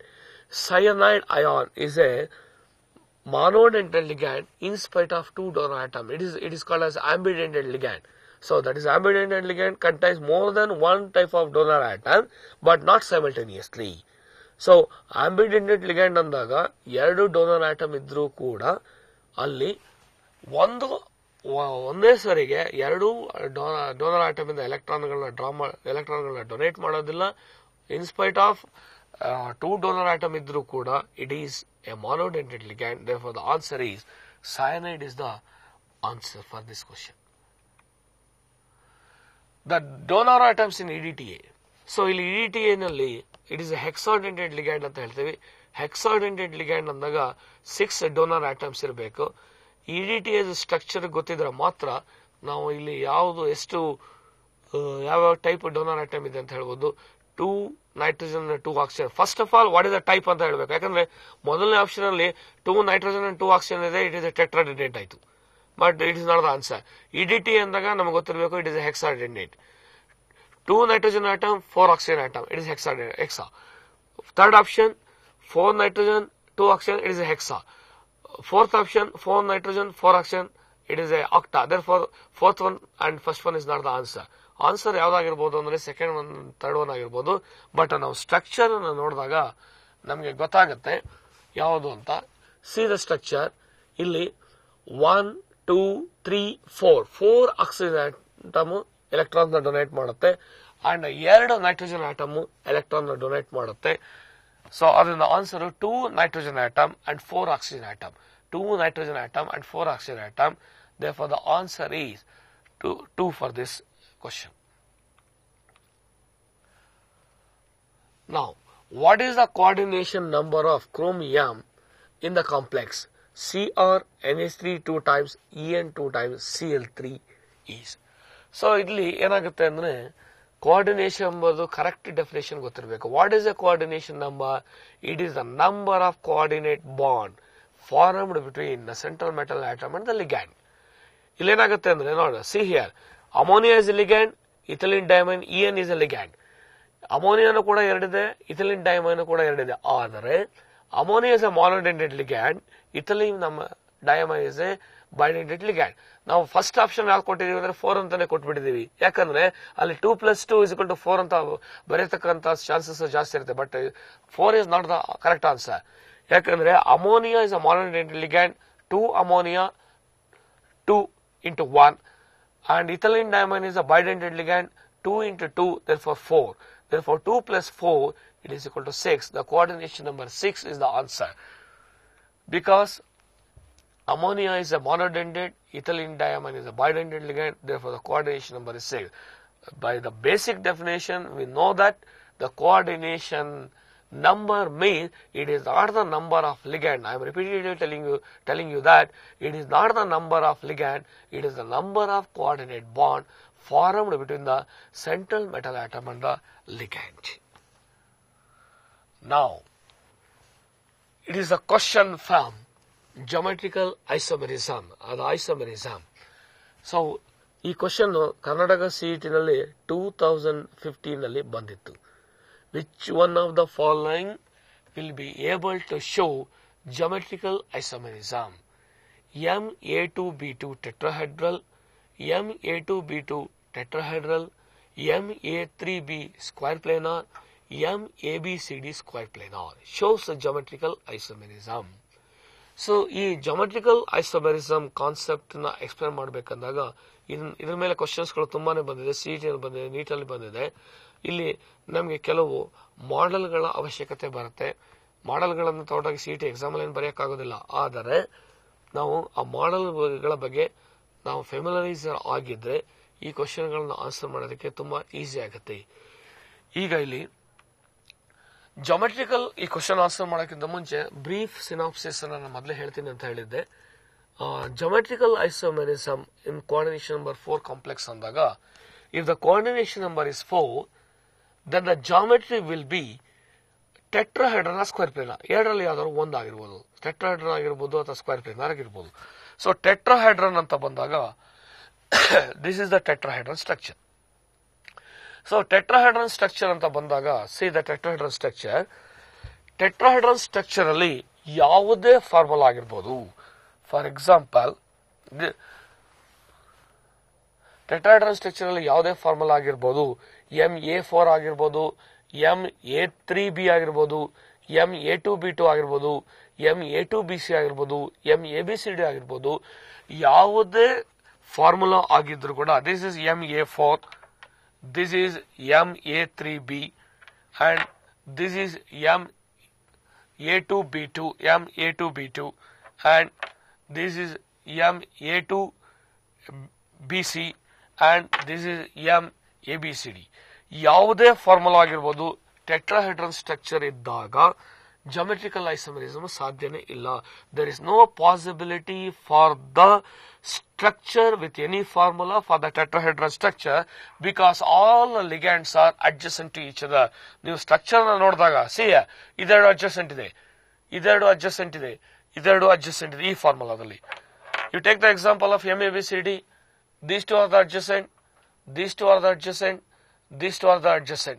ಎಲ್ಲವೂ ಕೂಡ adjacent ಇರೋದ್ರಿಂದ tetrahedron structure ಬಂದಾಗ with any formula there is no possibility of the geometrical isomerism. Geometrical isomerism ಬರಬೇಕು ಅಂದ್ರೆ adjacent ಇರಬೇಕು ಮತ್ತು opposite ಇರಬೇಕು. In the case of tetrahedron structure, only adjacent, there is no opposite, therefore there is no possibility of geometrical isomerism in the case of tetrahedron structure. ಇದೊಂದು question ಕೇಳಬಹುದು. Why geometrical isomerism is not possible in the case of tetrahedron complex? Because in tetrahedron geometry, all the positions are adjacent to one another. Therefore, there is no possibility of geometrical isomerism in the tetrahedron complex. In coordination number 4 ಆದಾಗ ಇನ್ನೊಂದು structure ಇದೆ, square planar structure ಇದೆ. In the case of square planar structure also, we are having geometrical isomerism. ಈಗ ನೋಡಿ, square planar structure ಅಂದಾಗ it is a square planar structure. square planar, it is a square planar structure. Square planar structure ಅಲ್ಲಿ see here ನಾವು numbering ಮಾಡಬೇಕಂತ ಬಂದಾಗ ಇಲ್ಲಿ ಯಾವ ತರ ಮಾಡಬೇಕಂದ್ರೆ ಕ್ಲಾಕ್ ವೈಸ್ ಅಲ್ಲಿ ರೈಟ್ ಸೈಡ್ ಅಲ್ಲಿ ಮೊದಲನೇ ಪೊಸಿಷನ್ ನಂಬರ್ 1 ತಗೋಬೇಕು, ಕ್ಲಾಕ್ ವೈಸ್ ಅಲ್ಲಿ ಬರಬೇಕು ನಂಬರ್ 1, ನಂಬರ್ 2, ನಂಬರ್ 3, ನಂಬರ್ 4 ಅಂತ ಬರಬೇಕು. ಸೊ ಇಲ್ಲಿ ಬಂದಾಗ ಈ ತರ ನಾವು ನಂಬರಿಂಗ್ ಮಾಡ್ಕೋಬೇಕಾಗುತ್ತೆ. This is the central metal atom, the all are ligands. This is MA4. Colour ಕಾಣ್ತಾ ಇದೆ, ಎಲ್ಲ ಬ್ಲಾಕ್ ಇದೆ. This is MA4. In the case of square planner structure also there is no possibility of MA4 ಇದ್ದಾಗ square planner structure ಅಲ್ಲಿ MA4 ಇದ್ದಾಗ geometrical isomerism ಸಾಧ್ಯತೆ ಇಲ್ಲ. So then next ನಾವು ಸ್ಟ್ರಕ್ಚರ್ ಬಂದಾಗ MA3B ಅಂತ ಬರುತ್ತೆ. ಸೊ MA3B ಅಂತ ಬರುತ್ತೆ.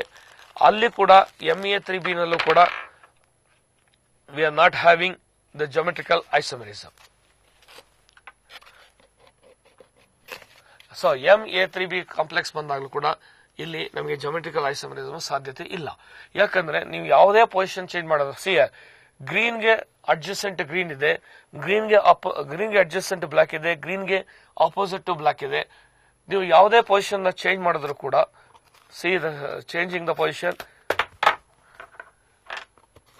ಗ್ರೀನ್ ಗೆ ಅಡ್ಜಸೆಂಟ್ ಬ್ಲಾಕ್ ಬಂತು, ಗ್ರೀನ್ ಗೆ ಆಪೋಸಿಟ್ ಬ್ಲಾಕ್ ಬಂತು, ಸ್ಟ್ರಕ್ಚರ್ ಚೇಂಜ್ ಆಗಲಿಲ್ಲ.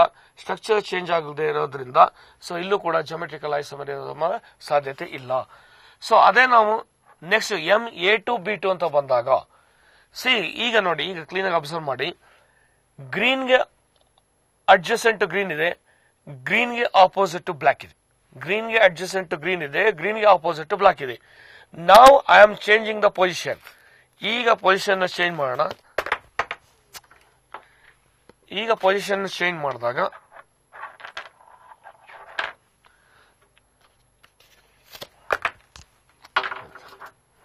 ಬನ್ನಿ,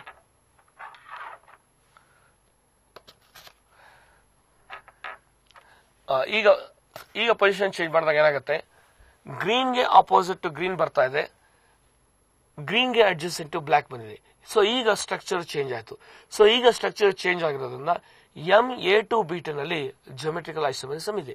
ಸೊ ಇದೇ ತರ MA2BC ಆಗ್ಬೋದು, MABCD ಆಗ್ಬೋದು. ಸೊ ಇಲ್ಲೂ ಕೂಡ V are having geometrical isomerism.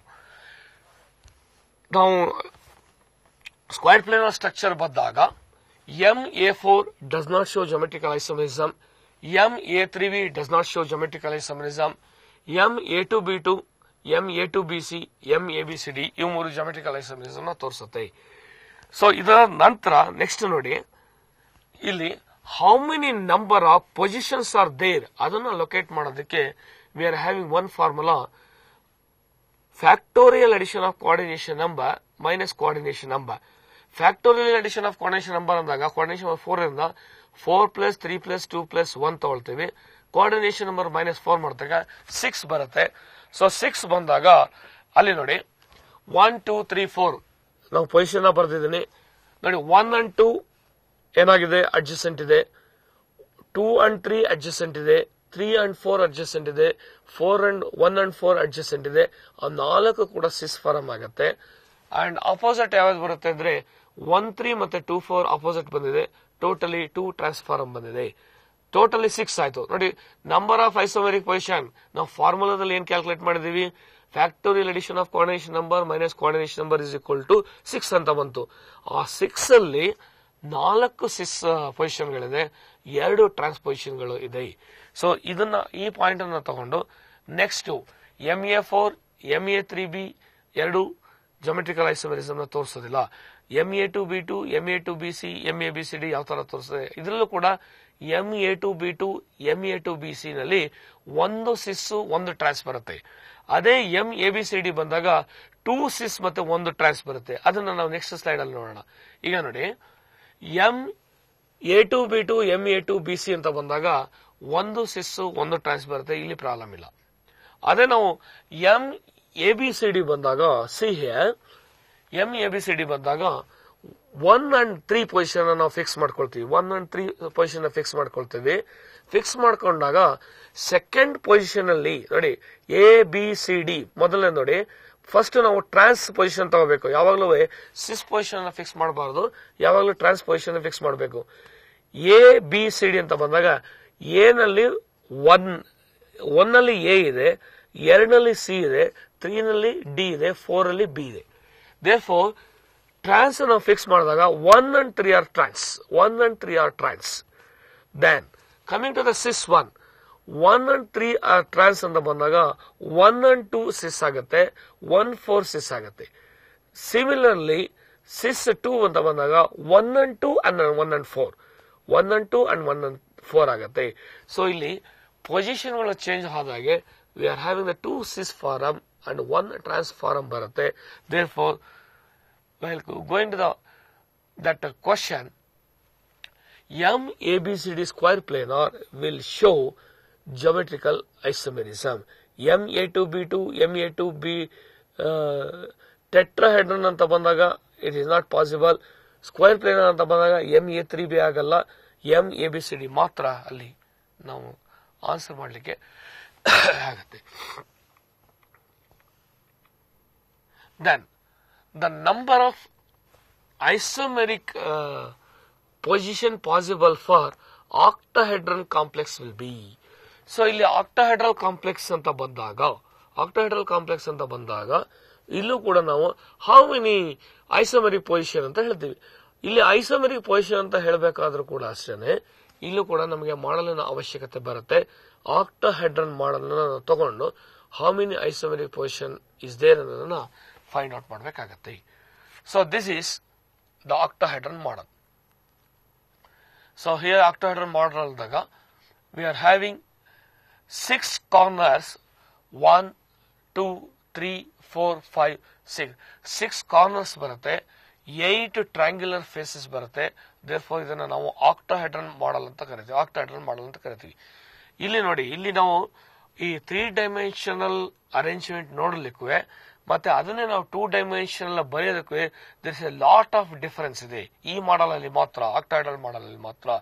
see here 1 and 2 ಅಂತ ಬಂದಾಗ see here 1 and 2 ಅಂತ ಬಂದಾಗ adjacent, 1 and 3 ಅಂತ ಬಂದಾಗ adjacent, 1 and 4 is adjacent and 1 and 5 is adjacent. 1 and 6 is opposite ಬರುತ್ತೆ, 1 and 6 opposite ಬರುತ್ತೆ. ನಾವು ಬರೆಯುವಾಗ ನಮಗೆ ಯಾವ ತರ ಕನ್ಫ್ಯೂಷನ್ ಆಗುತ್ತೆ ಅಂದ್ರೆ ಅದು ತೋರಿಸಿ.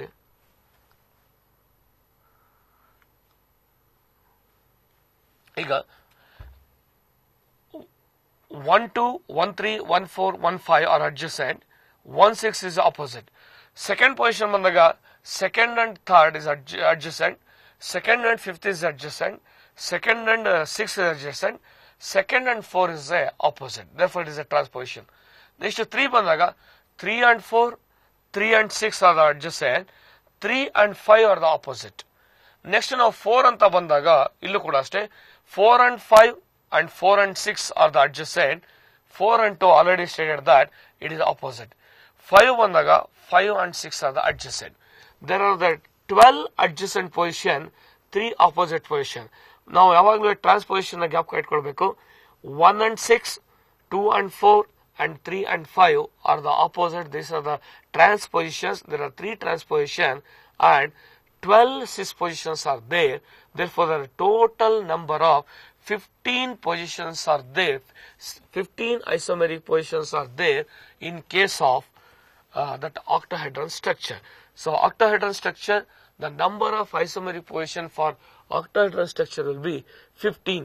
ಆ 15 ಅಲ್ಲಿ ಟ್ರಾನ್ಸ್ ಎಷ್ಟು ಅಂತ ಕೇಳಬಹುದು. ಈಗ ಇಲ್ಲಿ question the number of isomeric position ಅಂತ ಹೇಳಿದ್ರೆ number of cis isomeric position ಕೊಟ್ಟಾಗ 12, number of trans isomeric position ಕೊಟ್ಟಾಗ ದ ಆನ್ಸರ್ ವಿಲ್ ಬಿ 3 ಆಗುತ್ತೆ. ಸಿ ಹಿಯರ್ ಇಲ್ಲೂ ಕೂಡ the geometrical isomerism in coordination compound 6, the geometry of the compound will be octahedral. Location ಯಾವ ತರ ಮಾಡಬಹುದು ಅಂತ ಕೇಳಿದ್ರೆ ಲೊಕೇಶನ್ ಯಾವ ತರ ಮಾಡಬಹುದು ಅಂದ್ರೆ ಈಗ formula factorial addition of coordination number minus coordination number ತಗೊಂಡಾಗ ನಾವು ಅಲ್ಲಿ 6 + 5 + 4 + 3 + 2 + 1 -6 ಅಂತ ಬಂದಾಗ 15 ಬರುತ್ತೆ. ಆ 15 ಅಲ್ಲಿ ನಾನು ನಿಮ್ಗೆ ಆಗಲೇ ತೋರಿಸಿದೆ. there are 3 trans isomeric position, the remaining are cis isomeric. ನೋಡಿ ಇಲ್ಲಿ ಐಸೋಮೆರಿಕ್ ಪೊಸಿಷನ್ ಗಳನ್ನ ವ್ಯಾಲ್ಯೂ ಪ್ಲೇಸ್ ಗಳು ಕೇಳಿದಾಗಲೂ ಕೂಡ 1 6 2 4 3 5 ಆ ಮೂರನ್ನ ಈಸಿಯಾಗಿ ಗ್ಯಾಪ್ ಕಟ್ಕೊಳ್ಬಹುದು, 3ರ ಗ್ಯಾಪ್ ಕಟ್ಕೊಳ್ಬಹುದು. ಜ್ಞಾಪಕ ಇಟ್ಕೊಂಡಾಗ ಅದು ಟ್ರಾನ್ಸ್ ಅಂತ ಹೇಳಿದಾಗ the remaining will B Cs ಅಂತ ಹೇಳ್ಬೇಕಾಗತ್ತೆ ನಾವು. ದ ರಿಮೈನಿಂಗ್ ಸಿಸ್ ಯಾವ್ದು ಅಂದ್ರೆ ಅದನ್ನ ಜ್ಞಾಪಕ ಇಟ್ಕೊಳ್ಳೋ ಅವಶ್ಯಕತೆ ಇಲ್ಲ. ಟ್ರಾನ್ಸ್ ಒಂದನ್ನು ಜ್ಞಾಪಕ ಇಟ್ಕೊಂಡ್ಬಿಡಿ. 1 and 6, 2 and 4, 3 and 5 ಈ ಮೂರನ್ನ ಜ್ಞಾಪಕ ಇಟ್ಕೊಂಡ್ರೆ ಇನ್ನು ಉಳಿದ 12 ಸಿಸ್ ಪೊಸಿಷನ್ ಆಗಿ ನಮಗೆ ಗೊತ್ತಾಗತ್ತೆ.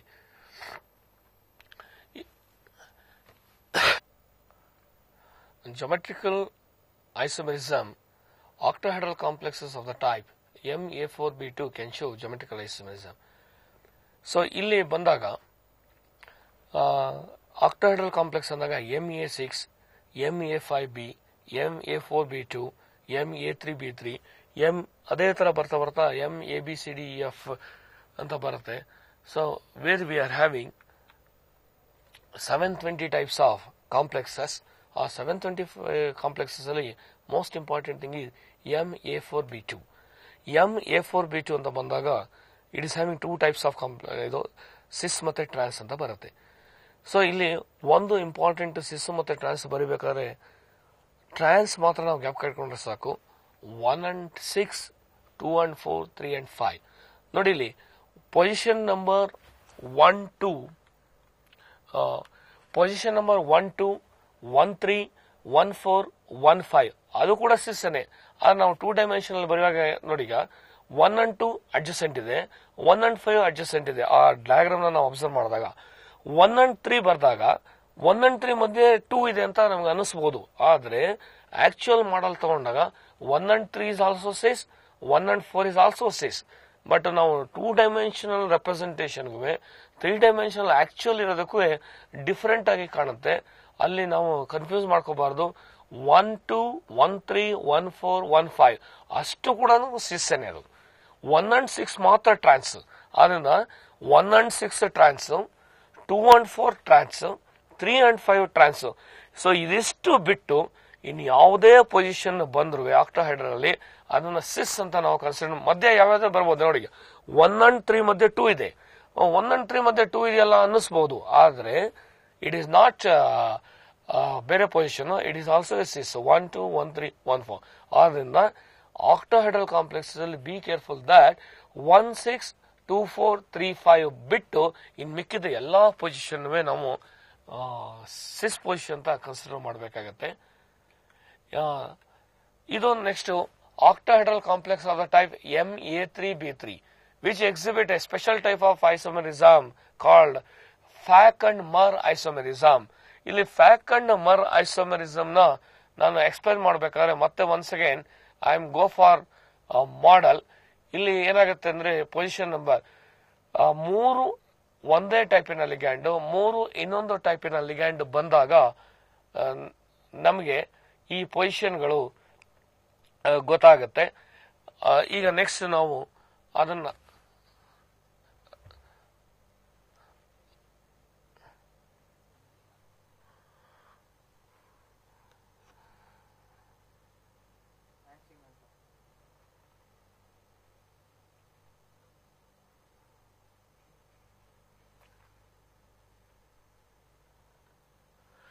octahedral complex of the type MA3B3 ಅಂದಾಗ ನಾವು ಮಾಡೆಲ್ ಅಲ್ಲಿ ನೋಡಬೇಕಾಗತ್ತೆ.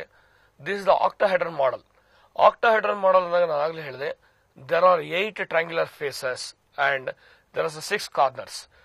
MA3B3 ಅಂತ ಬಂದಾಗ ಜಸ್ಟ್ ಪೊಸಿಷನ್ ನಂಬರ್ ನೋಡಿ 1, 2, 3 ಪೊಸಿಷನ್ ಅಲ್ಲಿ ಲಿಗ್ಯಾಂಡ್ ಎ ಇದ್ದರೆ ಈ ತರ ಇರುತ್ತೆ, ಲಿಗ್ಯಾಂಡ್ ಎ ಇರುತ್ತೆ. ಉಳಿದ ಪೊಸಿಷನ್ ಯಾವುದು 4, 5, 6 4, 5, 6 ಅಲ್ಲಿ ಲಿಗ್ಯಾಂಡ್ ಬಿ ಬರುತ್ತೆ. ಸೊ ಈ ತರ ಬರುತ್ತೆ. ಸೊ ಈ ತರ ಅರೇಂಜ್ಮೆಂಟ್ ಬಂದಾಗ ಎ ಬಿ ಸಿ ನಲ್ಲಿ 1, 2, 3 ನಲ್ಲಿ ಲಿಗ್ಯಾಂಡ್ ಟೈಪ್ ಎ, 4, 5, 6 ಅಲ್ಲಿ ಲಿಗ್ಯಾಂಡ್ ಟೈಪ್ ಬಿ ಬಂದ್ರೆ if the 3 same type of ligand occupies the same triangular face of the octahedron, this is called as facial isomerism ಅಂತ ಹೇಳ್ತೀವಿ. ಅದೇ ತರ ನೋಡಿ ಈಗ just I am taking another triangle. ಇಲ್ಲಿ position number 2, position number 3 ಮತ್ತೆ position number 4 ನೋಡಿ see here. Position number 2, position number 3, position number 4. So ಈ ತರ ಎ ಅರೇಂಜ್ ಆಗಿ ಉಳಿದಿದ್ದ ಪೊಸಿಷನ್ ಯಾವುದು 1, 5, 6 ಅಲ್ಲಿ ನೋಡಿ 1, 5, 6 ಮಾಡೋಣ. ಸೊ 1, 5, 6 ಅಲ್ಲಿ 156 ಅಲ್ಲಿ same type of B ligand ಬಂದ್ರೆ ಇದನ್ನ ಮರ್ ಐಸೋಮರ್ ಅಂತ ಕರಿತೀವಿ. ಇದ ಮೆರಿಡಿಯನ್ ಪೊಸಿಷನ್ ಅಲ್ಲಿ ಸೇಮ್ ಟೈಪ್ ಆಫ್ ಲಿಗ್ಯಾಂಡ್ಗಳು ಆಕ್ಯುಪೈ ಆದ್ರೆ ಅದನ್ನ ನಾವು ಮರ್ ಐಸೋಮರಿಸ್ ಅಂತ ಕರಿತೀವಿ. ಅದೇ ಫೇಸ್ ಅಲ್ಲಿ ಅರೇಂಜ್ ಆದ್ರೆ ಸೇಮ್ ಟೈಪ್ ಆಫ್ ಲಿಗ್ಯಾಂಡ್ ಅದನ್ನ ಫೇಶಿಯಲ್ ಐಸೋಮರಿಸಮ್ ಅಂತ ಕರಿತೀವಿ. ಸೊ ಇದನ್ನ ಬರೀಬೇಕಾದ್ರೆ ಈಸಿಯೆಸ್ಟ್ ಮೆಥಡ್ ಏನಂದ್ರೆ ಪೊಸಿಷನ್ ನಂಬರ್ 1, 2, 3 ನಲ್ಲಿ ಸೇಮ್ ಟೈಪ್ ಆಫ್ ಲಿಗ್ಯಾಂಡ್ ಇದ್ರೆ ಫೇಶಿಯಲ್ ಐಸೋಮರಿಸಮ್. ಪೊಸಿಷನ್ ನಂಬರ್ 2, 3, 4 1, 2, 3 ಇದ್ರೆ ಫೇಶಿಯಲ್, 2, 3, 4 ಇದ್ರೆ ಮೆರಿಡಿಯಲ್ ಐಸೋಮರಿಸಮ್ ಅಂತ ಈಸಿಯಾಗಿ ನಾವು ಅದನ್ನ ಲೊಕೇಟ್ ಮಾಡಬಹುದು. So therefore the question number 21 ಅಲ್ಲಿ the number of isomeric position possible for the octahedral complex will be 15 ಅಂತ ತಗೊಳ್ತೀವಿ. That is option number 3 is the answer. Now the next question, there is a central metal atom, there is a 6 type of ligands. 6 type of ligands iddaga illi we are having how many types of cis and trans anta kelidare. Trans andaga maximum 3, cis andaga maximum 12. Therefore the answer is the option number 1, 3 trans isomeric and 12 cis isomeric positions are possible for the question number 22. Question number 23, one among the following complex ion will not show optical activity. So ಇಲ್ಲಿ optical activity ಅಂದಾಗ you see the 4 options. ಮೊದಲದು CO complex, ಎಲ್ಲ CO complex ಬರುತ್ತೆ, but it is a bidentate ligand ಇದೆ, monodentate ligand ಇದೆ. Second one bidentate ligand ಇದೆ, monodentate ligand ಇದೆ. Third option it is having only monodentate ligand. In the fourth option bidentate ligand is there. So the general condition for a coordination compound to exhibit optical isomerism is it should non-superimposable mirror images ಇರಬೇಕು, ಅದರ ಜೊತೆಗೆ bidentate ligand ಇರಬೇಕು. So bidentate ligand third complex ಅಲ್ಲಿ bidentate ligand ಇಲ್ಲ, the third complex will not show optical activity. So non-superimposable mirror images, usually bidentate ligand shows optical activity. Therefore the option 3 is the answer for this question. Next, you take the question carbon cobalt complex, where in the first cobalt complex and complex are ionization isomer, solvate isomers, linkage isomers, optical isomers. ಎರಡು optical isomers ಆಗಕ್ಕಾಗಲ್ಲ, ಯಾಕಂದ್ರೆ bidentate ligand ಇಲ್ಲ. There is no ambidentate ligand, therefore there is no possibility of linkage isomerism. There is no water, there is no possibility of the solvate isomerism. The remaining is ionization isomerism is possible because when these two complexes ionizes, which gives different ions are produced during the ionization. In the first complex, bromide counterion, Br minus counterion is formed. In the second complex, sulfate counterion is formed. The complex ions are different. The different ions are formed during the ionization. Therefore, these two are the ionization isomers. Therefore, the option 1 is the correct answer. Question number 25. Linkage isomerism is possible in the case of. ನೋಡಿ, linkage isomerism ಆಗಬೇಕಂತ ಆಗಲೇ ಹೇಳಿದೆ ನಾನು. Ambidentate ligand ಇದ್ದರೆ linkage isomerism ಸಾಧ್ಯತೆ ಇದೆ. Bridging ligand ಮತ್ತು ಕಿಲಾಟಿಂಗ್ ligand ಇದ್ರೆ ಆಪ್ಟಿಕಲ್ ಐಸೋಮೆರಿಸಮ್ ಸಾಧ್ಯತೆ ಇದೆ. ಆದರೆ ಬ್ರಿಡ್ಜಿಂಗ್ ಲಿಗ್ಯಾಂಡ್ ಕಿಲಾಟಿಂಗ್ ಲಿಗ್ಯಾಂಡ್ ಇದ್ದ ತಕ್ಷಣ ಆಪ್ಟಿಕಲ್ ಐಸೋಮೆರಿಸಮ್ ಆಗುತ್ತೆ ಅಂತಲ್ಲ, ಅದರ ಜೊತೆಗೆ non super imposable mirror images ಇದ್ದಾಗ bridging ligand as well as chelating ligand will give optical isomerism, but ambidentate ligand ಇದ್ದಾಗ ligating isomerism is possible. Now, this is the question. NEET 2016 ನಲ್ಲಿ ಈ question ಬಂದಿತ್ತು. John Teller effect ಮೇಲೆ ಒಂದು question. Which of the following configuration would not possess Jahn Teller effect in high spin complexes ಅಂತ ಬಂದಿತ್ತು. So ಇಲ್ಲಿ John Teller effect ಯಾವ ಪಾಠದಲ್ಲಿ ಬರುತ್ತೆ ಅಂದ್ರೆ ಇದು ಸೇಮ್ octahedron complex ಅಲ್ಲಿ John Teller effect. So what is the John Teller effect? Any deviation or distortion in the regular octahedron structure is known as John Teller effect. So octahedron structure andaga there are two types of complexes are possible. One is high spin complex and another is low spin complexes. High spin ಮತ್ತೆ low spin complexes ಅಂತ ಬಂದಾಗ ಇಲ್ಲಿ ನಾವು John Teller effect ಅನ್ನ ಯಾವ ತರ predict ಮಾಡ್ತೀವಿ ಅಂದ್ರೆ ಒಂದೊಂದಾಗಿ distortion in the regular tetrahedron structure in the coordination compound is a John Teller effect. A distortion ಎಲ್ಲಿ ಆಗಬಹುದು unsymmetrical distribution of electrons in the T2G and EG level. EG ಮತ್ತು T2G level ಅಲ್ಲಿ T2G filling up of electrons ಅಲ್ಲಿ distortion unsymmetry ಆದಾಗ structure distort ಆಗುತ್ತೆ. ಆ distortion ನಾವು John Teller effect ಅಂತ ಕರಿತೀವಿ. ಆ T2G ಸೆಟ್ ಆಫ್ ಆರ್ಬಿಟಲ್ಸ್ ಅಲ್ಲಿ ಡಿಸ್ಟಾರ್ಷನ್ ಇದ್ರೆ ಅದು ವೀಕ್ ಜಾನ್ ಟೆಲ್ಲರ್ ಎಫೆಕ್ಟ್ ಆಗುತ್ತೆ.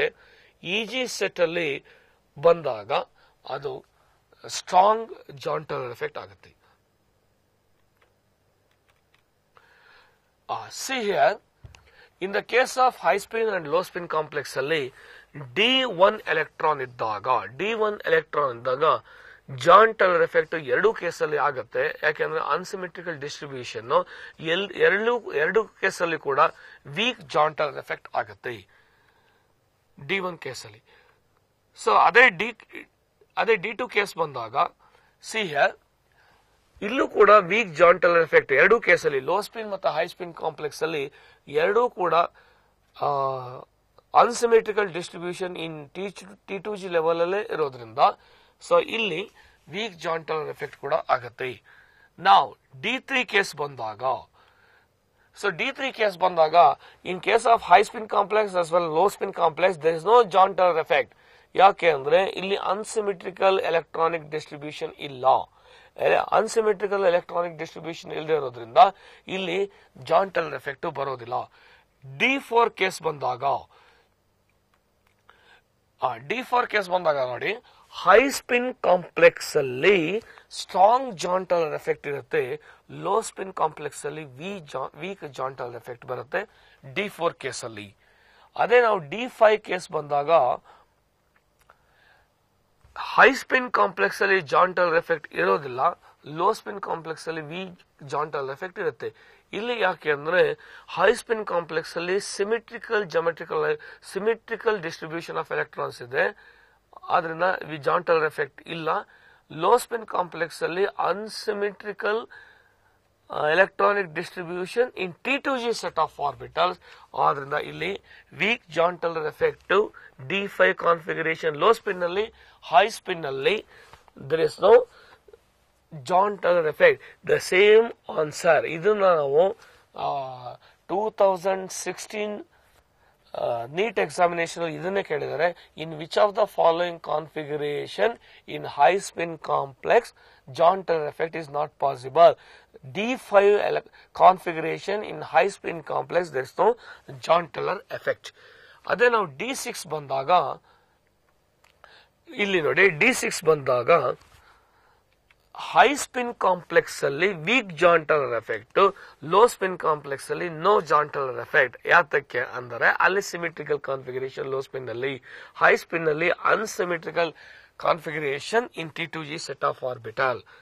In the case of D7 ಅಂತ ಬಂದಾಗ ಹಿಯರ್ ಹೈ ಸ್ಪಿನ್ ನಲ್ಲಿ weak Jahn Teller effect, low spin ನಲ್ಲಿ ಹೈ ಜಾನ್ ಟೆಲ್ಲರ್ ಎಫೆಕ್ಟ್. ಯಾಕಂದ್ರೆ ಈ ಹೈ ಸ್ಪಿನ್ ನಲ್ಲಿ unsymmetrical in T2G, low spin ನಲ್ಲಿ unsymmetrical in EG.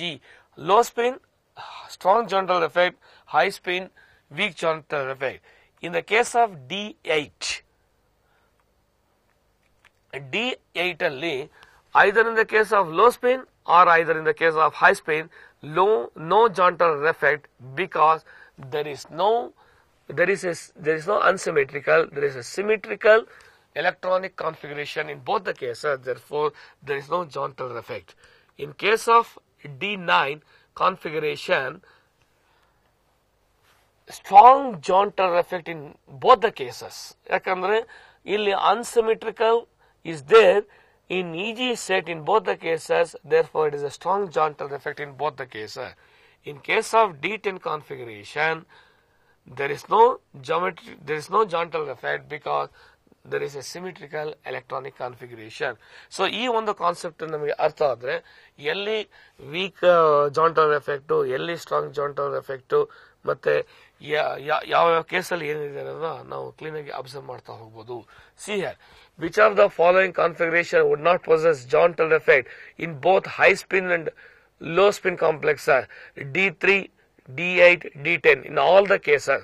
The answer is all the cases. ಯಾಕಂದ್ರೆ D3 ನಲ್ಲಿ ಸಿಮೆಟ್ರಿಕಲ್ ಇದೆ, D8 ಅಲ್ಲಿ ಸಿಮೆಟ್ರಿಕಲ್ ಇದೆ, D10 ಅಲ್ಲಿ ಸಿಮೆಟ್ರಿಕಲ್ ಎಲೆಕ್ಟ್ರಾನಿಕ್ ಕಾನ್ಫಿಗರೇಷನ್ ಇಂದ in all the cases there is no Johntel effect.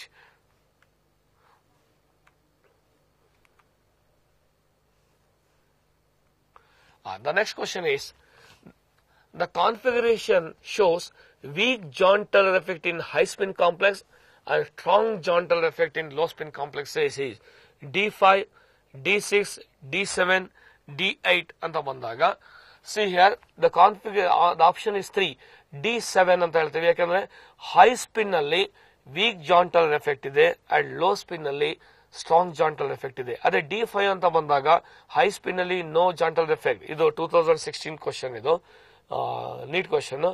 Low spin weak Jahn Teller effect. D6 ನಲ್ಲಿ high spin weak Jahn Teller effect and low spin no Jahn Teller effect. D8 ಅಲ್ಲಿ low spin ಆಗಿರ್ಬೋದು, high spin ಆಗಿರ್ಬೋದು, no Jahn Teller effect. therefore option 3 is the correct option. John-Teller effect, it is the distortion or deviation of a regular octahedron structure is known as John-Teller effect. ಇದರ structure ಇನ ಒಂದು application level question ಇದು John-Teller effect ಅಂತ ಹೇಳ್ತೀವಿ.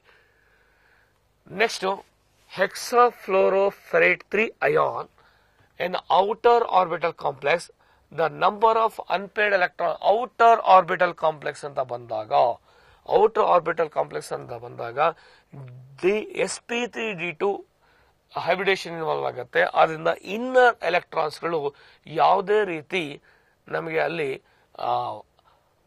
Pairing ಅಲ್ಲಿ involve ಆಗೋದಿಲ್ಲ. Pairing ಅಲ್ಲಿ involve ಆಗೋದಿಲ್ಲ ಅಂದಾಗ ಐರನ್ 3+ ಅಂದಾಗ D5 ಎಲೆಕ್ಟ್ರಾನ್ಸ್ ಇದೆ. Totally 5 electrons are unpaired. therefore the option 4 is the correct answer. 5 unpaired ಎಲೆಕ್ಟ್ರಾನ್ಸ್ಗಳು ಇರುತ್ತೆ.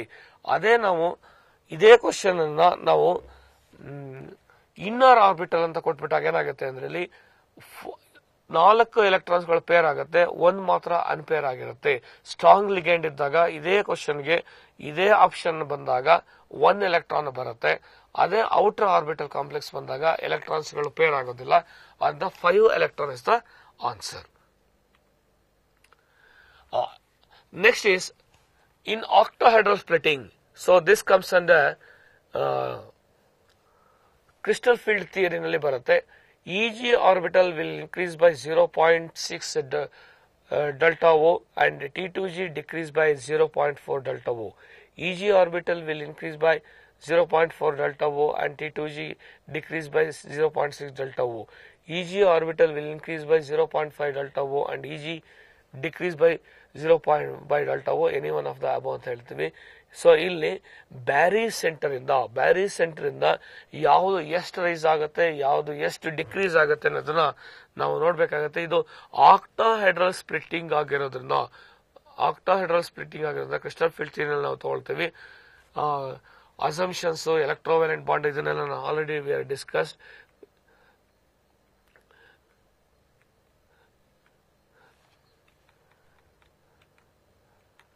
ಆಲ್ರೆಡಿ ಡಿಸ್ಕಸ್ ಮಾಡಿದಾಗ ಇಜಿ ಸೆಟ್ ಆಕ್ಟಾಹೆಡ್ರಲ್ ಸ್ಪ್ಲಿಟ್ಟಿಂಗ್ ಅಲ್ಲಿ ಮೇಲ್ ಹೋಗುತ್ತೆ, T2G ಕೆಳಗಡೆ ಬರುತ್ತೆ. ಇಜಿ ಸೆಟ್ ಬ್ಯಾರಿ ಸೆಂಟರ್ ಇಂದ ಇಜಿ ಸೆಟ್ ಇಂದ ಕೆಳಗಡೆ 3 T2G ಸೆಟ್ ಇಂದ it pushes 3 level orbitals more and EG 2 level orbitals more ಆಗಿರೋದ್ರಿಂದ EG set of orbital will increase by 0.4 delta O and T2G will decrease by 0.4 delta O.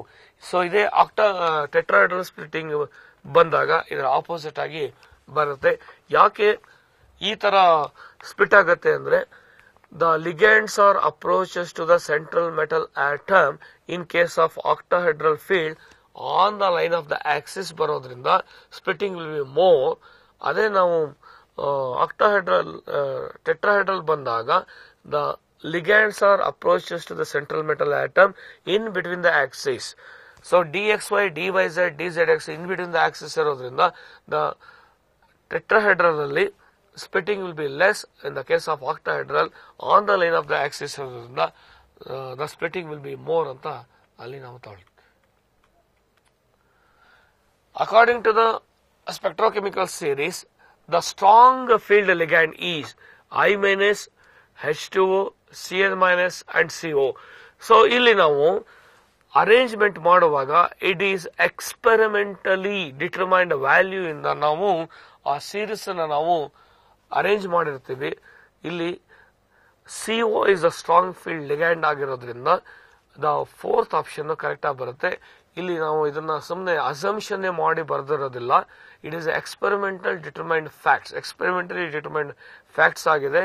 ಆ values ನೋಡಿ ಈ series ಅನ್ನು ನಾವು arrange ಮಾಡಿದ್ದೀವಿ. I minus the weak field ligand and CO is a strong field ligand. So ಈ ligand ನ values ಗಳು ನಮಗೆ ಎಕ್ಸ್ಪೆರಿಮೆಂಟ್ ಮಾಡಿ ಫೈಂಡ್ ಔಟ್ ಮಾಡಿ ನೋಡಿದ್ವಿ. Which of the following configuration refers to high spin complex? ಇಲ್ಲಿ ನಾವು T2G ಮತ್ತೆ EG ಲೆವೆಲ್ ನೋಡಿ crystal field theory application question ಇದು. ಯಾವುದು ಹೈ ಸ್ಪಿನ್ ಕಾಂಪ್ಲೆಕ್ಸ್ ಗೆ ಆಗತ್ತೆ ಅಂತ.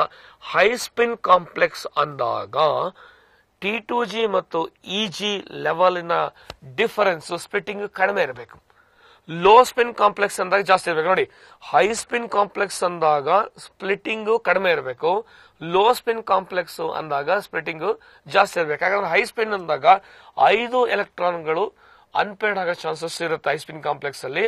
ಅದೇ ಲೋ ಸ್ಪಿನ್ ಕಾಂಪ್ಲೆಕ್ಸ್ ಅಲ್ಲಿ ಮ್ಯಾಕ್ಸಿಮಮ್ ಅಂದ್ರೆ 3 ಎಲೆಕ್ಟ್ರಾನ್ಸ್ಗಳು ಅನ್ಪೇರ್ ಆಗಿರೋ ಚಾನ್ಸಸ್ ಇರುತ್ತೆ. ಸೊ ಇಲ್ಲಿ ಮೊದಲನೇ ಕೇಸ್ ಬಂದಾಗ T2G4 ಅಂದಾಗ ಓನ್ಲಿ 2 ಎಲೆಕ್ಟ್ರಾನ್ಸ್ ಆರ್ ಅನ್ಪೇರ್ಡ್. ಅದೇ ಸೆಕೆಂಡ್ ಆಪ್ಷನ್ ಅಲ್ಲಿ T2G ನಲ್ಲಿ 3 ಅನ್ಪೇರ್ಡ್ ಎಲೆಕ್ಟ್ರಾನ್ಸ್ ಇರುತ್ತೆ, EG ನಲ್ಲಿ 1 ಅನ್ಪೇರ್ಡ್ ಎಲೆಕ್ಟ್ರಾನ್ಸ್ ಇರುತ್ತೆ, therefore 4 ಅನ್ಪೇರ್ಡ್ ಎಲೆಕ್ಟ್ರಾನ್ಸ್ ಸಿಗುತ್ತೆ. ಅದೇ T2G6 ಅಂದಾಗ ಇಲ್ಲಿ 6 ಎಲೆಕ್ಟ್ರಾನ್ಸ್ ಗಳು ಅನ್ಪೇರ್ಡ್ ಪೇರ್ ಆಗ್ಬಿಟ್ಟಿರುತ್ತೆ T2G ನಲ್ಲಿ. T2G6 EG ಅಂದಾಗ 2 unpaired electrons in EG level only. Therefore, the option number 2, how many number, which of the following configuration refers to high spin complex? High spin complex anta bandaga electrons unpaired, ಜಾಸ್ತಿ unpaired electrons ಎಲ್ಲಿದೆ ಅಂತ ನೋಡಬೇಕು. ಅದು second option ಅಲ್ಲಿ 3 unpaired electrons in T2G level and 1 unpaired electrons in EG level ಇದೆ. Therefore, the option 2 is the correct answer.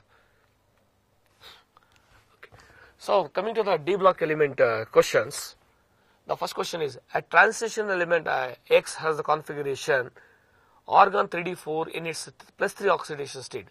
The element is chromium, manganese, iron and nickel. So, ಇಲ್ಲಿ +3 oxidation state in electronic configuration ಕೊಟ್ಟಿದ್ದಾರೆ. +3 oxidation state ಕೊಟ್ಟಾಗ ಮತ್ತೆ ನಾವು ಅಲ್ಲಿ 3 electrons ನ add ಮಾಡ್ಕೋಬೇಕಾಗತ್ತೆ.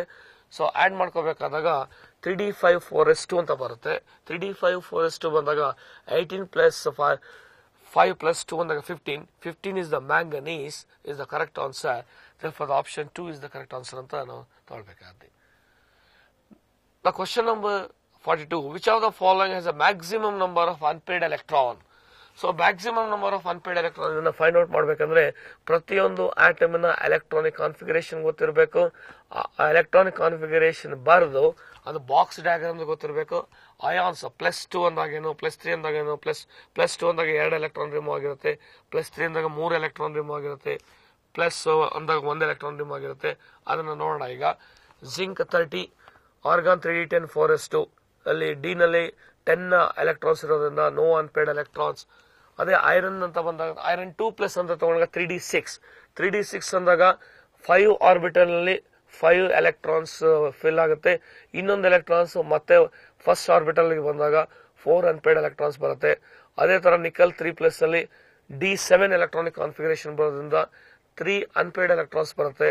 Copper plus ಅಂತ ಬಂದಾಗ D10 all the orbitals are completely filled, no unpaired electron. Therefore, iron 2+ ನಲ್ಲಿ 4 unpaired electrons ಬರೋದ್ರಿಂದ the option 2 is the correct answer in the Tohana. Next question number 43. Which of the following metal has no unpaired electron in the element as well as in the ionic state? So zinc, iron, nickel, copper. The answer is zinc anta ಹೇಳ್ತೀವಿ ನೋಡಿ zinc. ಅದೇ zinc ಅಂತ ಬಂದಾಗ no unpaired electron. zinc 2 plus ಅಂದಾಗಲೂ ಕೂಡ D10 ಬರುತ್ತೆ no unpaired electron. iron ಅಂತ ತಗೊಂಡಾಗ 4 unpaired electrons ಇದೆ. iron 2 plus ನಲ್ಲಿ ಸೇಮ್ ಲಾಸ್ಟ್ ಪ್ರೀವಿಯಸ್ ಕ್ವಶನ್ ಅಲ್ಲಿ ಯಾವ ತರ ಕ್ಯಾಲ್ಕುಲೇಟ್ ಮಾಡೋದು ಅದೇ ತರ ಕ್ಯಾಲ್ಕುಲೇಟ್ ಮಾಡ್ಕೋಬೇಕಾಗುತ್ತೆ. iron 2 plus ನಲ್ಲಿ 5 unpaired electron, iron 3 plus ನಲ್ಲಿ 5 unpaired electron. ನಿಕಲ್ ಅಂತ ಬಂದಾಗಲೂ unpaired electrons ಬರುತ್ತೆ. ಕಾಪರ್ ನಲ್ಲಿ ಕಾಪರ್ ಪ್ಲಸ್ ಬಿಟ್ಟು ಕಾಪರ್ ಮತ್ತೆ ಕಾಪರ್ 2 ಪ್ಲಸ್ ನಲ್ಲಿ ಅನ್ಪೇರ್ಡ್ ಎಲೆಕ್ಟ್ರಾನ್ಸ್ ಬರುತ್ತೆ. ಅದೇ ನಾವು ಜಿಂಕ್ ತಗೊಂಡಾಗ ಜಿಂಕ್ ಅಲ್ಲಿ as well as zinc 2 plus ಎರಡರಲ್ಲೂ ಕೂಡ D10 ಕಾನ್ಫಿಗರೇಷನ್ ಬರೋದ್ರಿಂದ all the 5d orbitals are completely filled. Therefore there is no question of unpaired electron. Therefore the option 1 is the correct answer in the question number 44. Generally, the magnitude of decrease in the atomic size across the 3D series is due to screening effect, magnetic field effect, EFF increaser, that is effective nuclear charge increaser. So, ಒಂದು JEE question ಅಲ್ಲಿ effective nuclear charge ಅನ್ನ ZEFF ಅಂತ mention ಮಾಡಿದ್ರು. ಇನ್ನೊಂದು inductive effect. The answer is ZEFF. On moving across the period from left to right, effective nuclear charge goes on increaser. As the effective nuclear charge goes on increaser, the electrons are come closer to the nucleus. Therefore, the size decreases. Therefore, the option 3 is the correct answer. Next question is, second ionization enthalpy of chromium is more than the second ionization enthalpy of manganese. This is because, so after the removal of the first electron ಏನಾಗುತ್ತೆ ಅಂದ್ರೆ it is have after the removal of the first electron ಏನು ಬಂತು ಅಂದ್ರೆ 3d5 D half filled orbitals are D5 configuration ಬಂತು. D5 configuration ಬಂದಾಗ it is a stable electronic configuration. When there is a stable electronic configuration, it is difficult to remove the next electron. Therefore the option 1 is the correct answer. Which of the following is the least covalent? VCl2, VCl3, VCl5, VOCl3. ನೋಡಿ ಈ ತರದ್ದು ಬೇಕಾದಷ್ಟು thousands and thousands of compounds ಗಳನ್ನ ಕೊಡಬಹುದು. ಆದ್ರೆ ಒಂದೇ ಒಂದು clue ಏನು ಅಂದ್ರೆ ಇದರಲ್ಲಿ +2 ಇದ್ರೆ ಅದು ಅಯಾನಿಕ್, ಹೈಯರ್ ಇದ್ರೆ ಕೋವಲೆಂಟ್. +2 +3 +4 +4 ನೋಡಿ +2 +3 ಇದ್ರೆ ಅಯಾನಿಕ್, ಅದರಲ್ಲೂ +2 ಇದ್ರೆ ಮೋರ್ ಅಯಾನಿಕ್ ಅಷ್ಟೇ ಆನ್ಸರ್. ಇದೇ ಕ್ವಶನ್ ಲೀಸ್ಟ್ ಕೊಟ್ಬಿಡ್ತಾರೆ. ಇದೇ ತರ ಯಾವುದೇ ಕಾಂಪೌಂಡ್ ಅನ್ನ ಕೊಟ್ಟರೆ you find out the coordination number, you find out the oxidation number ಯಾವುದೇ ಬರಲಿ +2 ಇದ್ರೆ more ionic, ionic decreases go +2 +3 +4 ಆ ತರ ಅಯಾನಿಕ್ ಡಿಕ್ರೀಸ್ ಆಗ್ತಾ ಹೋಗುತ್ತೆ. ಅಯಾನಿಕ್ ಡಿಕ್ರೀಸ್ ಆಗ್ತಾ ಹೋಗುತ್ತೆ, ionic character covalent character increase ಆಗ್ತಾ ಹೋಗುತ್ತೆ. ಸೊ ಆ ತರ ನಾವು ಅದನ್ನ ಪ್ರಿಡಿಕ್ಟ್ ಮಾಡಬಹುದು. It is only a prediction. You have to know the concept well, not the number of examples. See here, which of the following is the least acidic? ಇದು same ಅದೇ same option ಇದೆ, but question change. Least acidic ಅಂತ ಇದೆ. So ಇಲ್ಲೂ ಅಷ್ಟೇ ನೋಡಿ, +2 ಇದ್ರೆ basic, +3 +4 ಇದ್ರೆ ಆಂಪೋಟರಿಕ್, ಪ್ಲಸ್ ಹೈಯರ್ ಬಂದ್ರೆ ಅಸಿಡಿಕ್ ಅಂತ ಹೇಳ್ತಾ ಹೋಗ್ತೀವಿ. ಅಂದ್ರೆ +2 ಇಂದ ಇನ್ಕ್ರೀಸ್ ಆಗ್ತಾ ಹೋಗ್ತಾ ಬೇಸಿಕ್ ಅಸಿಡಿಕ್ ಕಡಿಮೆ ಆಗ್ತಾ ಹೋಗುತ್ತೆ, ಆಂಪೋಟರಿಕ್ ನೇಚರ್ ಬರುತ್ತೆ, ಆಂಪೋಟರಿಕ್ ನೇಚರ್ ಇಂದ ಅಸಿಡಿಕ್ ಆಗ್ತಾ ಹೋಗುತ್ತೆ. Which is the +2 is basic, +2 is a basic. ಇದೆ ನೋಡಿ VCl3 VCl4 amphoteric, VOCl3 is a acidic. Which of the following is a more acidic ಅಂದಾಗ VOCl3, which of the following is more basic ಅಂದಾಗ VCl2 ಅಂತ ನಾವು ಅದನ್ನ ಆ ತರ predict ಮಾಡ್ತಾ ಹೋಗಬೇಕಾಗತ್ತೆ. Which one of the following can bring out the highest oxidation state in a transition metal ion? It is a very simple question. ಯಾಕಂದ್ರೆ more electronegative which will bring some more higher oxidation state. Therefore the answer is F- ಅಂತ ಹೇಳ್ತೀವಿ. Option number 1 is higher electronegativity will bring the higher oxidation state ಅಂತ ತಗೊಳ್ತೀವಿ. Of the following, next question, of the following outer electronic configuration, the highest oxidation state is shown by, is achieved by D3NS2, D5NS1, D8NS2, D5NS2. ಇಲ್ಲಿ highest oxidation state anta bandaga number of s electrons okay, d electrons anta bandaga the number of unpaired electron, the number of unpaired electrons barutte. ಈಗ ನೋಡಿ ಯಾವ electronic configuration ಅಲ್ಲಿ ಬರುತ್ತೆ d5 ns1 5 plus 1 2 plus 2 ಇಲ್ಲಿ d5 plus 5 plus 2 ಅಂತ ಬರುತ್ತೆ. therefore 7 oxidation state it is usually manganese ಬರುತ್ತೆ. minimum oxidation state is equal to the number of ns electron, maximum oxidation state is equal to the sum of ns electron as well as the number of n-1 d electron. ಈ d electrons unpaired ಆಗಿರಬೇಕು and s electrons ಯಾವ ತರ ಇದ್ರೂ ಪರವಾಗಿಲ್ಲ. The maximum magnetic moment is shown by the ion with the electronic configuration D8, D5, D7, D9. Once again, unpaired electron. Color agbodu, magnetic property agbodu. Illi D block element chapter alli more important thing is now unpaired electrons na yav tara kandidirtivi, electrons na yav tara find out ಮಾಡ್ತೀವಿ ಅನ್ನೋದ್ರ ಮೇಲೆ depend ಆಗುತ್ತೆ. So 2 ಯಾಕಂದ್ರೆ D8 ಅಲ್ಲಿ 2 unpaired electrons ಇರುತ್ತೆ, D5 ನಲ್ಲಿ 5 unpaired electrons ಇರುತ್ತೆ, D7 ನಲ್ಲಿ 3 unpaired electrons ಇರುತ್ತೆ, D9 ನಲ್ಲಿ 1 unpaired electron ಇರುತ್ತೆ, D5 which is having more 5 unpaired electrons, therefore the magnetic moment is more in the case of 5 unpaired electrons. Similarly, which of the following is a paramagnetic? Paramagnetic ಅಂದಾಗ unpaired electrons ಇರಬೇಕು, ಎಲ್ಲಿ unpaired electrons ಇದೆ ಅಲ್ಲಿ paramagnetic, ಎಲ್ಲಿ unpaired electrons ಇಲ್ಲ ಅಲ್ಲಿ diamagnetic ಅಂತ ತಗೊಳ್ತೀವಿ. So where scandium ಅಲ್ಲಿ unpaired electrons ಇಲ್ಲ, copper plus ಅಲ್ಲಿ scandium 3 plus ಅಲ್ಲಿ unpaired electrons ಇಲ್ಲ, copper plus ಅಲ್ಲಿ unpaired electrons ಇಲ್ಲ, copper 2 plus ಅಲ್ಲಿ 1 unpaired electrons ಇದೆ, and zinc ಅಲ್ಲಿ unpaired electrons ಇಲ್ಲ. Therefore copper 1 plus is the copper 2 plus is the answer for this question. Which of the following ion is expected to have highest magnetic moment? Once again, the more number of unpaired electron, more will be the magnetic moment. The manganese 5 unpaired electron, therefore the fourth option is the correct answer. A metal ion with the first ionization series have 2 unpaired electron, then the magnetic moment, the calculation of a spin only magnetic formula ಹಾಕೋಬೇಕು, square root of n into n plus 2. Therefore the calculation ಎಲ್ಲ ಮಾಡಿದಾಗ we are having 2.83 is the answer for this question. Which one of the following imparts a color to an aqueous solution? Copper plus, zinc 2 plus, copper 3 plus, titanium 4 plus. Once again, we have to write the electronic configuration. Where there is an unpaired electron, we are having a color. Chromium 3 plus is having a 3 unpaired electron, therefore it is having a color. Therefore the option 3 is the correct. Which of the following likely to form white salt? Likely to form white salt ಅಂದಾಗ so ಎಲ್ಲಿ unpaired electrons ಇದೆ, ಇಲ್ಲಿ ಎಲ್ಲಿ unpaired electrons ಇದೆ, ನಾವು electronic configuration atomic number electronic configuration ಗೊತ್ತಿರಬೇಕು, ಅದ್ರ ಜೊತೆಗೆ how to locate the number of unpaired electrons ಇದ್ದಿರಬೇಕು. See the copper 2 plus 1 unpaired electron, scandium 3 plus no unpaired electron, titanium 1 unpaired electron, iron 3 plus 5 unpaired electron, scandium 3 plus have no unpaired electron, therefore it forms a white salt. But when white salt is dissolved in aqueous solution, it is a colorless. Therefore the scandium 3 plus is the answer. Option 2 is the answer. After the formation of interstitial compound by the transition metal, which of the following properties retain?